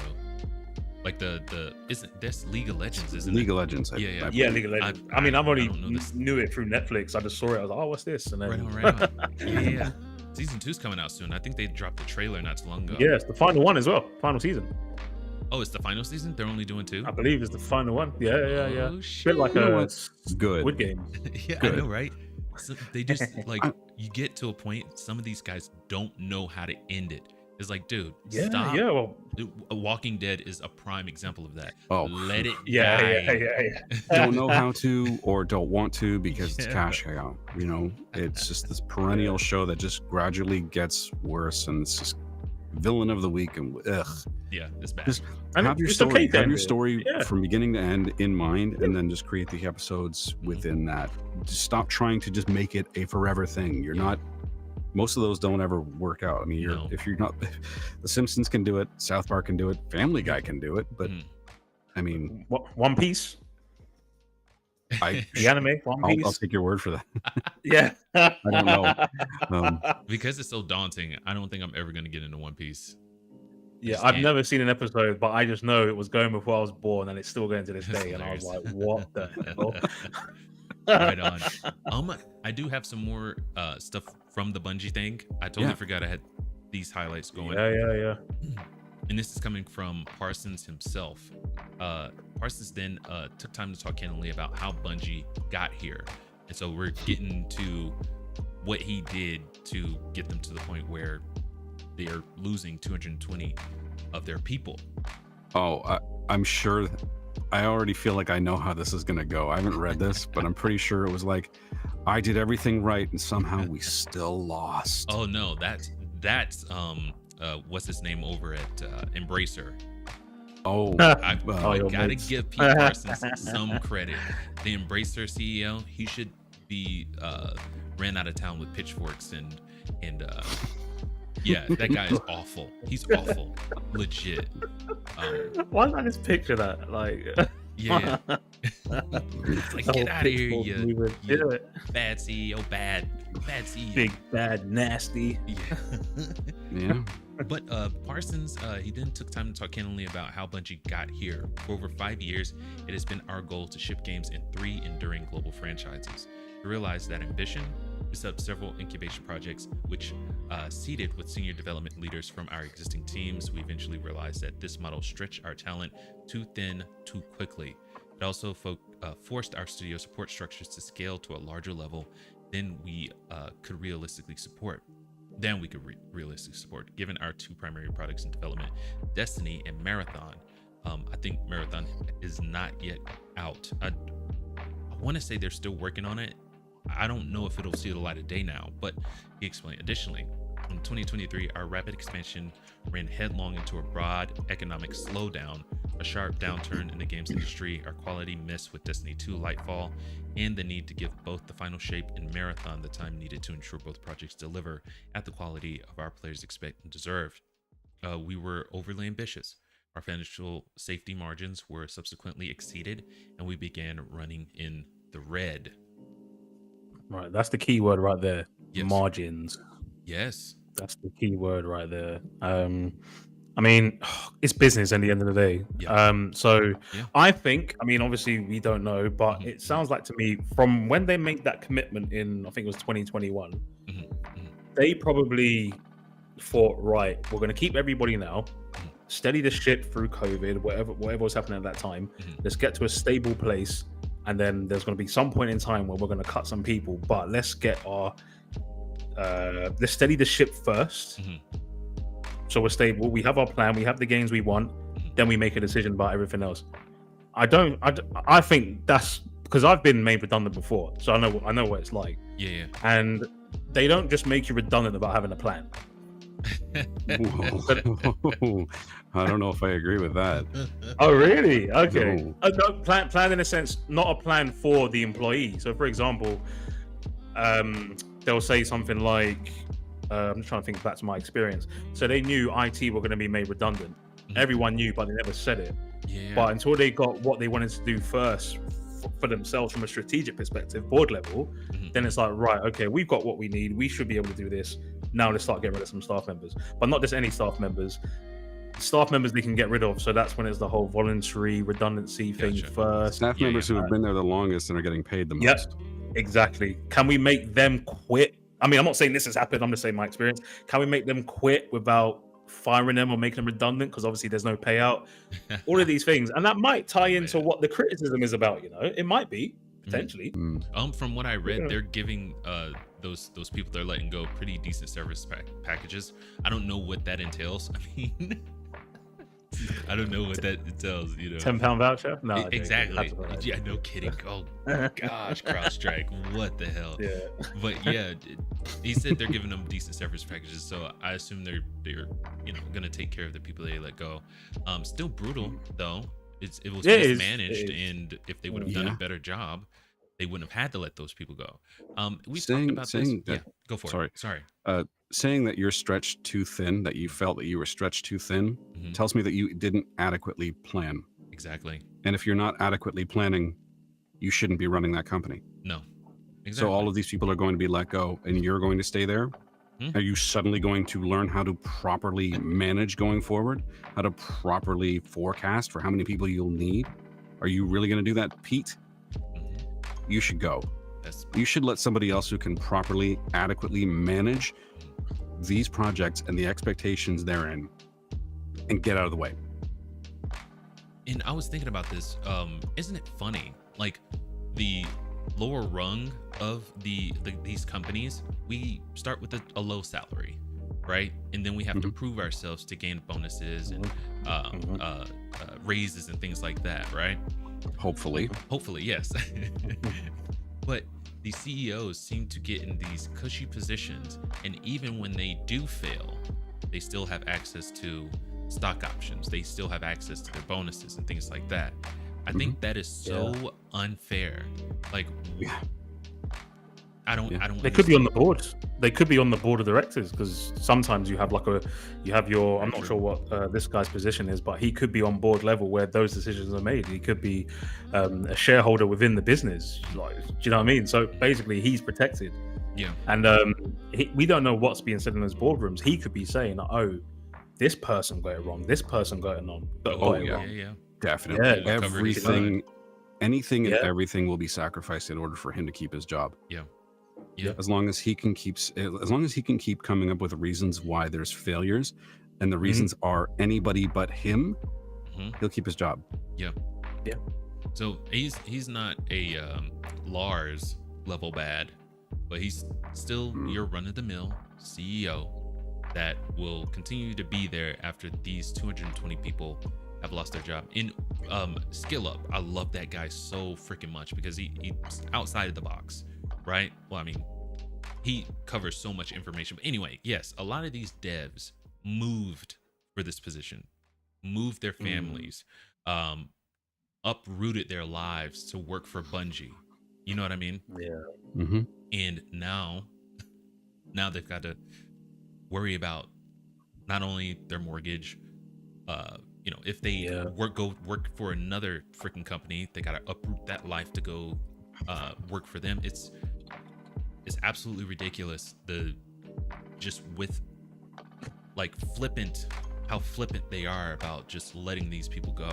And the only one that's ever, I think we talked about this weeks and weeks ago, but Nintendo CEO, they ran into hard times, and the guy accepted a smaller salary so he can keep everyone on. That is what a CEO is supposed to do. You know what I mean? Ideally, yeah. That's what integrity gets you. Yeah. Yeah, and you want to work for people like that. Exactly. Absolutely. Like if we were in that scenario and we heard, our CEO just taking a massive pay cut for us to stay, you'd want to work for that for that person. You know what I mean? I would work harder for something like that. Yes, definitely. Think of all of the loss of productivity that's going to happen as a result of this. All the employees wondering whether or not, despite how good of a job they're going to do, are they even going to have a job to return to? Because Pete's up there in the C-suite screwing things up, buying more cars. Yep. Yes. Oh God. He spent like $2 million on new cars. Yep. That's no joke. This. It's so but it helps everybody because it keeps the CEO happy. At least that's and a happy CEO is think. A productive CEO. Yeah, they're sorry, this just infuriates me. But we were talking about people having to move for this, and I remember reading an article a couple of months ago about Disney employees. Same thing. Yep. They moved from California to Florida, and then they got stranded because this office complex that they were supposed to be working at was nixed. So they'd sold their homes, they'd moved, and now they had to try and buy back their old houses, but they couldn't in a lot of cases. And absolutely nuts. It's unfair. It's unfair to these employees who all the only crime that they committed was trying to be loyal to a company that isn't loyal to them. Yep. Exactly. 100%. Oh, yeah. So 100%. I'm not anti-corporation. I'm just anti-stupid corporation. And greedy. Because in a perfect world, in a just world, Parsons wouldn't be getting the salary that he's getting, and he would have been told to kick rocks because he got 220 people fired, or 220 people lost their jobs because of his bad leadership, and his salary that he did get would probably be liquidated to keep those people on. It's like, failure flows upward. It's supposed to. Are the individual developers and designers and artists at Bungie responsible for the stupid ass decisions that are being made above them? No. Why are they paying the price for it? Exactly. That's exactly right. There should be some kind of contract, or I don't know how you can enforce this, but if you do a bad job, you will take a pay cut to if you do a bad job, you get fired. That too. And so in my business, like in certain aspects, if I break something, I bought it. You know what I mean? Like, in certain aspects. Now that should, go for this guy too. If you, went left when you should have went right and it cost the company, we're not going to let people go. We're going to give you a pay cut to keep those people on. As simple as that. I know some people that work in an environment like this where their company has a reorganization season. It's not official. This is what they call it, where they are letting people go just before the end of the fiscal year every year. That's every brutal. Year. So, and I'm thinking to myself, he's telling me this, I'm like, how do employees function like that, not knowing whether or not in the next month they're going to have a job? What does that do for productivity? I can't imagine it does very much, other than just like put it down in the toilet. But numbers must go up. And, that's right. Like what you were saying, Scotty, earlier about okay, I had a point and I can't remember what it is now. Shoot. I should have written it down. That's my bad. No, that's right. Oh, you were talking about how they have a plan when they're letting a certain number of people yes. go. Yeah. They're not always letting the right people go, and they're not Oh, no. adequately Yeah, planning 100%. for the knowledge that those employees have that they're taking with them out the door. So they'll say, we need to get rid of 5% from this department. And then it's up to that individual manager who is completely out to lunch and doesn't understand what his employees actually do because he's too busy being in stupid ass meetings to really know who to get rid of. So he gets rid of somebody who knows everything, who's been there since the building was built. And he's gone. And all of that knowledge he's got, all of that experience he's got is gone with him. Yeah. So and the worst thing is, sorry, man. Sorry, go on. Oh, we'd like to assume that if there is going to be a reorganization, then they're cutting people who deserve to be cut, but a lot of times they're not because they don't really understand exactly what their employees do or what they're capable of. It's just numbers on a line. Exactly. That's it. Yeah. And the real slap in the face would be, because I've seen this as well, like you make someone redundant or you let them go and then you advertise their job again, but just for a lower salary. Yeah, I've seen that happen. You change the name of the job description. Yeah. You give all of those responsibilities to somebody else who's already overloaded, and then you wonder why things aren't going better. That is and then gross. Because the productivity is going down, then next year you have to have more cuts, and it's just it's a cancer. Yeah. Wow. They're not all like this. Not all companies are like this. Probably most of the ones that are well managed, you never hear about because they don't have to cut people constantly. That's brutal. That is so brutal, dude.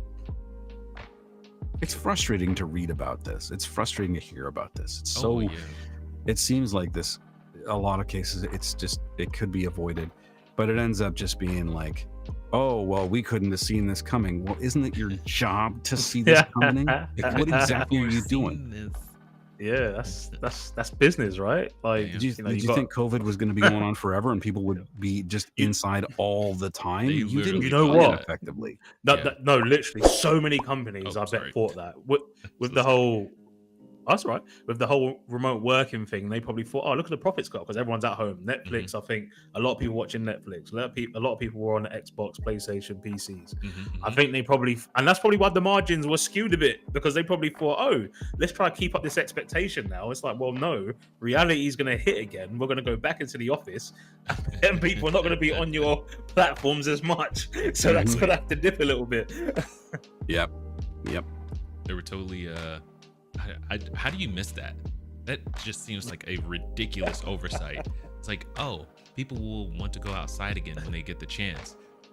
You literally thought that they were going to stay in for freaking ever? Get out of here.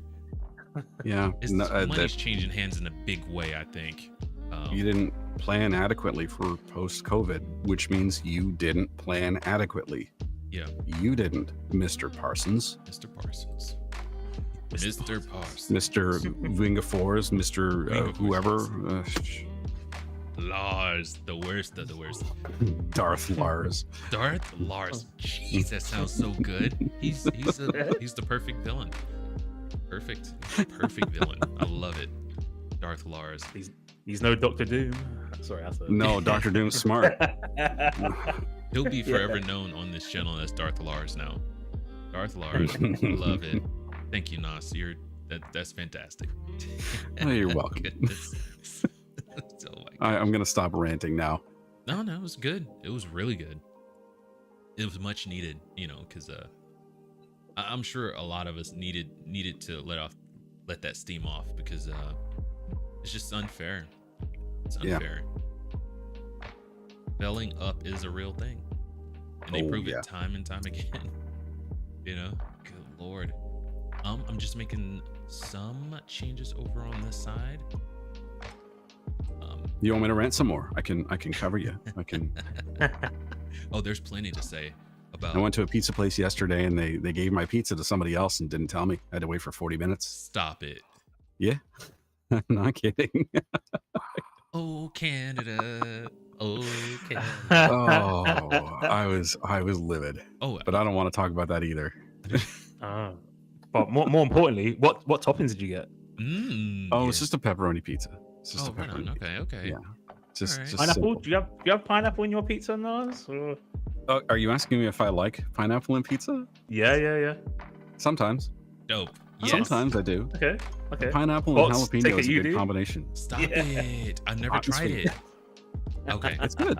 Done and done. I've seen some pizza places that have like they'll do pineapple, they'll do jalapeno, and they'll do a little bit of honey over it as well. Honey. Oh, I like honey. Hot, Ooh. sweet, and spicy. It's an interesting combination, actually.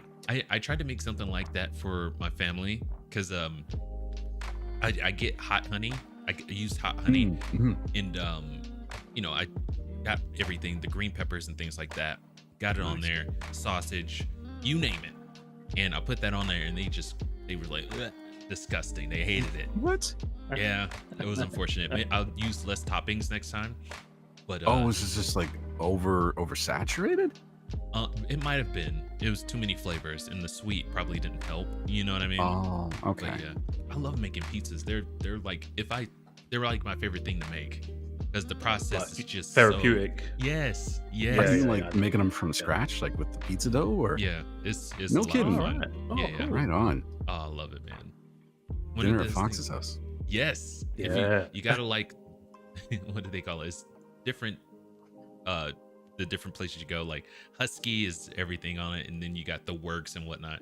If you don't like everything on your pizza, you can't come here. What about you, Scotty? What's your pizza of choice? Meat Feast or American Hot. Yeah, we have American Hot here, by the way. What's that? Dang. Yes, pepperoni, chicken, and chilies. Oh, Yeah, I That's don't know why it's called interesting. American Hot though. Yeah, but there's a shitload of pepperoni, which I don't mind. I like it. But yeah, but I do like it when they have like barbecue base, like barbecue within the base with a bit of cheese Oh. inside. Okay. in the sauce? Yeah. Dang. Oh. Yeah. All right, Yeah, Scotty, man. you're southern. You didn't know it because we do barbecue down here, and everything is smoky, sweet. That Oh yeah, barbecue I love base, barbecue sauce, man, wonder- all the time. Yeah. Mhm. I Love wonder it. if there's because if there's something like this, I'd be actually interested in doing it. Mhm. If you can pay to go on a pre-managed tour of the U.S. Yeah. and experience all the different barbecue, Oh my gosh. like just go on a barbecue tour of the U.S. Oh, man. I would be so down for that That'd be dope. Yeah. because I know everybody like different states Mhm. do their barbecue differently, and Yeah. they'll argue about who does it better. And Yes. like I'm sure it's all good. I'm sure it's Oh, it just is. different, Yeah. right? I But do I like wanna try Texas it. barbecue sauce. Texas Yeah. barbecue. Yeah. Yeah, I do like Yeah. that. I do like that. Right on. Oh, man, I wish Gigi was here for this conversation. Yeah. Because you would know about the Texas barbecue. You Yeah. would know about that one. You know what? What I'm gonna do next time I go shopping, I'll take a picture and put it in the group chat of the barbecues we have here. Dope, dude. You've probably got like grocery stores with like an American aisle, right? Like or Yeah, like yeah, a yeah, yeah. end It's, tap or something like that. Yeah, we've got my mum's Jamaican, so I have Caribbean food, and there's like a West Indian section, and it's like, oh, this is made for me. It's got all the jerk, it's got the ackee and saltfish. I'm like, yeah. Then you've got yeah. it's not so with the American sauces, it's not an American aisle, but you can just tell it's not from here basically. And it's got like Texas barbecue. There's another one I like, buffalo sauce as well. I think Right it's a on. buffalo Okay, sauce. yeah, yeah. Oh, buffalo sauce is amazing. Oh my god, gosh. dude. I love I this, have, this meaning of the cultures right here. I Yeah. love it. Cultural culinary exchange. Yes. There's a British baked goods store that Yeah. I've seen. I've never been in there, but I understand like they have all sorts of like pies and baked goods, and they've got like a couple of aisles that are just pre-made, like what you'd find in, I guess, a grocery store in Yes. the UK. And it's just a Imagine, like- small selection of it here. And I thought, I really want to go in Yeah. there. And I'm like, Yeah, do I it, don't know man. what any of this stuff is. Like, what the hell's spotted dick? Like, What? Why? Oh, so that's a dessert. It's a dessert. It's a It's a dessert. What's it like? Wait, what? It's like, are we talking No, it's a about dessert. food It's a place, dessert. or are we It's a talking about dessert. like a I know. No, When I doctor, first you're gonna heard get that, my checked reaction out. was the same. I was like, "You are." Oh my died. Oof, emphasis man. on the ick, you know? Because You have it with custard. custard's crazy. Oh Devon's yeah, custard. the Bird brand custard, the yellow and Yeah, blue tin. I think? Ambrosia. Oh, I've seen that. Yeah. Yeah. Okay. I love custard. Anyway, sorry. Yeah. All right. Yeah. We'll start again. I think that's what the name of this section is going to be. The culinary, the cultural culinary exchange. That's the name of this section. All right. Oh yeah. Yeah, that was. I mean, that like was a little perfect. a little clip for that as well, like a little video clip to introduce this section. We'll work on it. It usually happens at the beginning. It usually. Well, happens yeah, at the you know beginning. why? Because the donut. Oh, that's right. Yeah. But now we got the salts. I'm gonna go and I have grocery shopping to do today. I'm gonna go and buy something English. Okay. Yes. And I'll tell you about Yes. Right it. on. We'll Good man. discuss. Yes. Yes. All right. We're going to get into our very last one, and the discussion around, making games easy, giving them the easy, medium, and hard and destructive, freaking what do you call them? The good lord, Like permadeath and stuff like that. it's the oh god, Difficult. What's it? The levels? difficulties. Yes. Yeah, the difficulties. Yeah. Yeah. But Enshrouded has just had an update where they give you 30 ways to tweak this, and it sounds freaking nuts, right? This one has been highlighted properly. Enshrouded just took a crack at making both camps happy at once. The survival game's new Back to the Shroud update is packed with difficulty options. In fact, it's overflowing with them. More fluff, okay. There are now over 30 difficulty settings. 31, okay, apparently. You can tweak to the shape the game into the precise experience you've been looking for. You can start with some expected sliders that let you change options like how much damage enemies and bosses do to you, how much health monsters have, and how your own health, mana, and stamina scales up or down in comparison. This whole thing is nuts. But you can even tweak finer settings like how far a monster's range of perception reaches, how many of them spawn at once, and even how many of them are allowed to attack you at the same time. So if you somehow like swarms of enemies, but not being swarmed by enemies, you can still find a happy medium. Dude, that is... So, again, it's all up to, how the devs want to run this. Like with the Souls, was it the Elder Scrolls? Not Elder Scrolls. What's the one where everyone was Elden like, Ring? Yes, Elden Ring.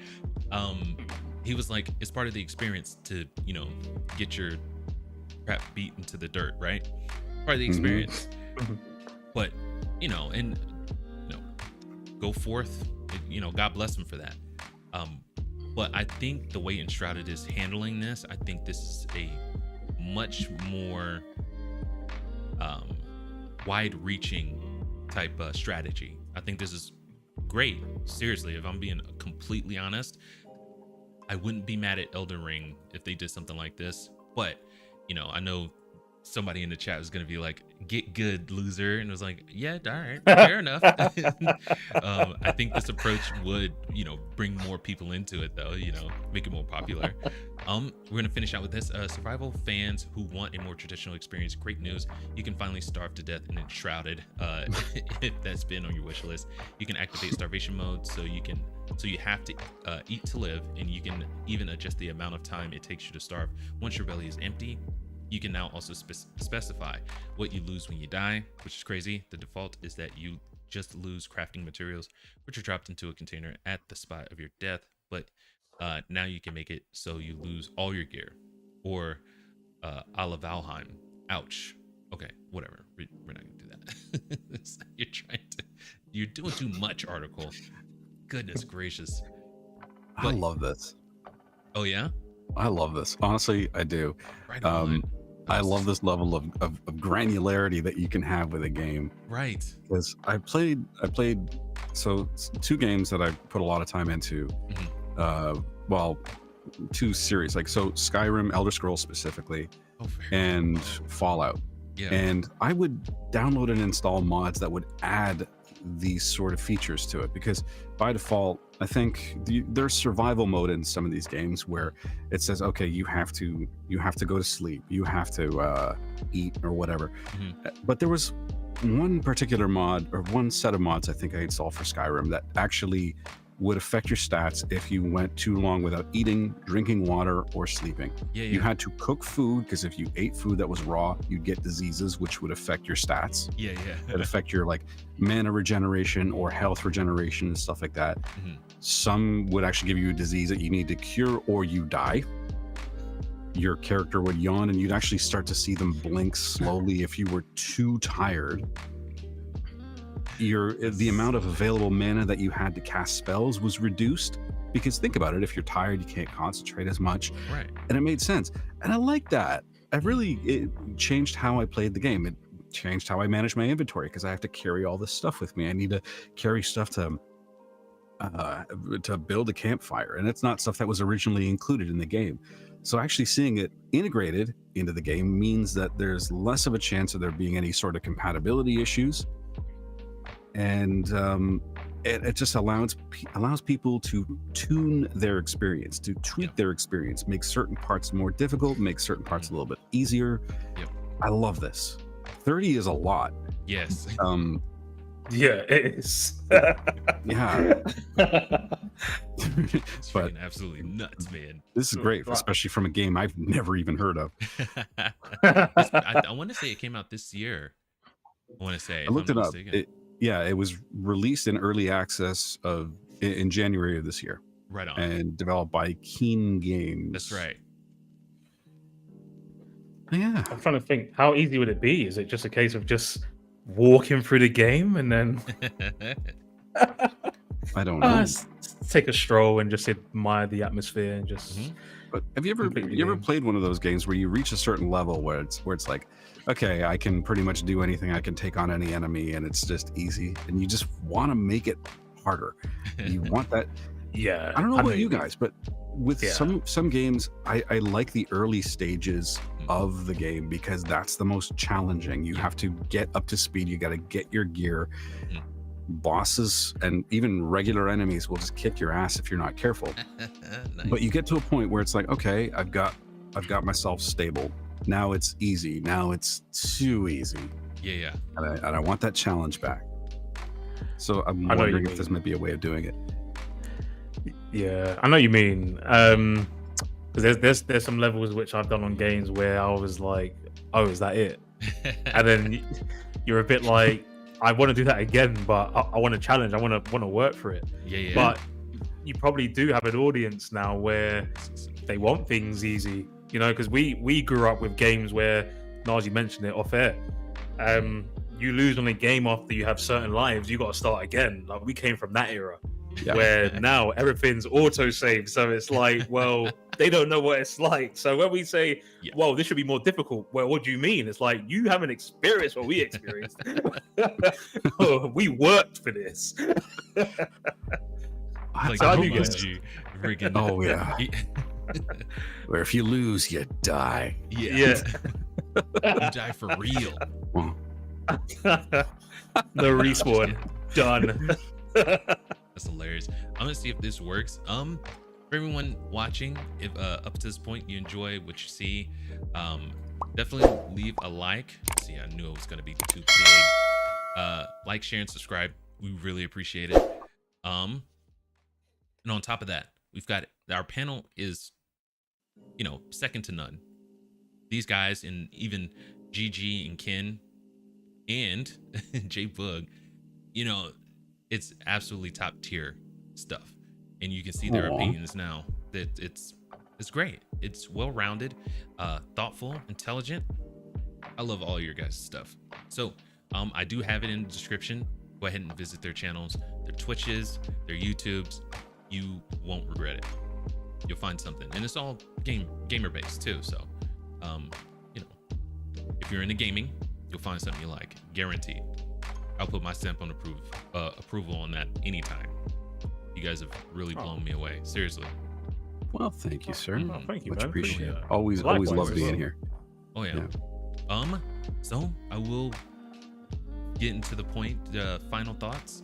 Because I know you guys want to get your day going. Well, not you, Scotty. You're probably headed to bed here soon. I really don't. I don't want to. I gotta go grocery shopping. It's just my favorite thing. Yeah. I hate grocery shopping now. Yeah. I used to like it. Yeah. People. It's not all people, just the ones that are in my way. Yeah. Oh yeah. Friggin' Bill Burr has a bit about that. He's like, yeah, the guy who's like, what's in that one? He's like, stop making that guy. Stop making that guy. It's like the people that are looking up at the sky as they're walking. It's like he didn't need to exist.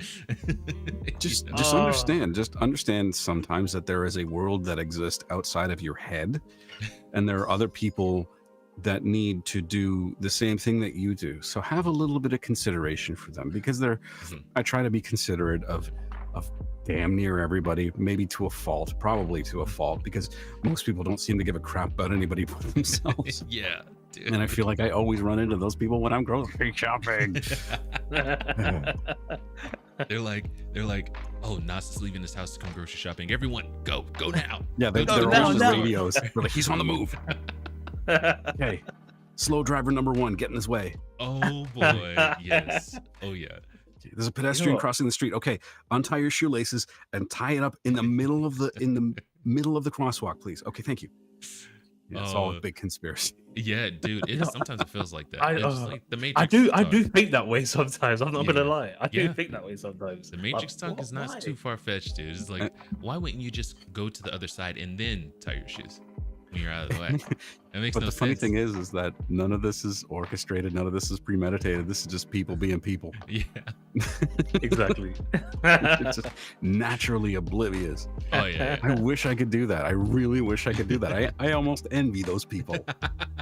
They'd be so out of touch with reality. That's hilarious. Oh my gosh. What? Let's do final thoughts. Sorry, Scotty, you want to go first? That's right. Nas? Final thoughts. Okay. Oh no. I know. Oh, I'm trying to think. It was a lot. It was a lot today. Yeah. Well, firstly, I think all the staff members that got laid off, I hope they find work quickly as possible. Right I on. think that's the first thing. We spoke about Marvel. Doctor Doom reveal. Interesting. Let's see if we see more developments from it. I don't think we've seen a story or anything put out. I'm intrigued to see what the story is going to be, just because it's Marvel. Bit meh about it, because it's Iron Man to me and to us, I'm sure. Yes. But what else did we talk about? I'm trying to remember now. Right. But other than that, it's always great spending Saturday with you guys. So food. We talked about food. Oh yeah. Food. We spoke about food. Got different barbecue sauces to try. Nice. Pizzas, pineapple pizzas. I the know. lot. That's pineapple. That's why you guys. Jalapeno. I gotta try that one. I gotta try that. It sounds so good. No, it's pretty good. Or Canadian pizzas are pretty good too. I think they got like pepperoni, bacon, mushrooms. It's a good pizza. Oh my gosh. But I guess were you finished, Scotty? Sorry. Yeah, no, I'm all good, man. Food. No, I'm all It was good. like, I'm all good. I'm all good. This is why everyone should tune in every week. It's not just games, it's movies, it's food, it's the lot. Yeah. People, the lot. Oh my goodness. Oh, this cultural, the cultural differences. I love it. I love it so much. All right, Nas, what's the final thought, sir? Oh, I do have some thoughts, I'm sure. Don't let your standards get lowered just because the products that are coming out right now are crap. Know what your time is worth. If a show or a game is not valuing your time, there's no reason why you should give it any more of it. Know what your time is worth. 100%. Yes. I watched Batman the Cape Crusader, and then I watched an episode of the original animated series. One episode of each. Batman the animated series made me happy. It was charming. I had a smile on my face. The characters are so well established and feel real. And I watched the Cape Crusader, and it just made me sad. I would have been happier if the show looked and sounded completely different. Instead, it just looked like it was wearing a Batman the Animated Series skin suit, and I am very disappointed. Right on. Right on. And I'll leave off with this. Lars, or Darth Lars now, I think he definitely leads the charge, but we really need, and as gamers who advocate for the devs, you know, not 100% of the time, because we know you guys can be knuckleheads too. However, whenever, you know, leadership is doing bad things or making the wrong calls, you should not be held accountable for those.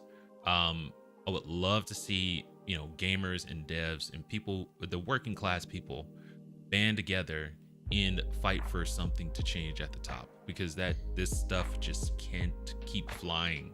You know, all these layoffs, all because it was bad decisions coming from the top.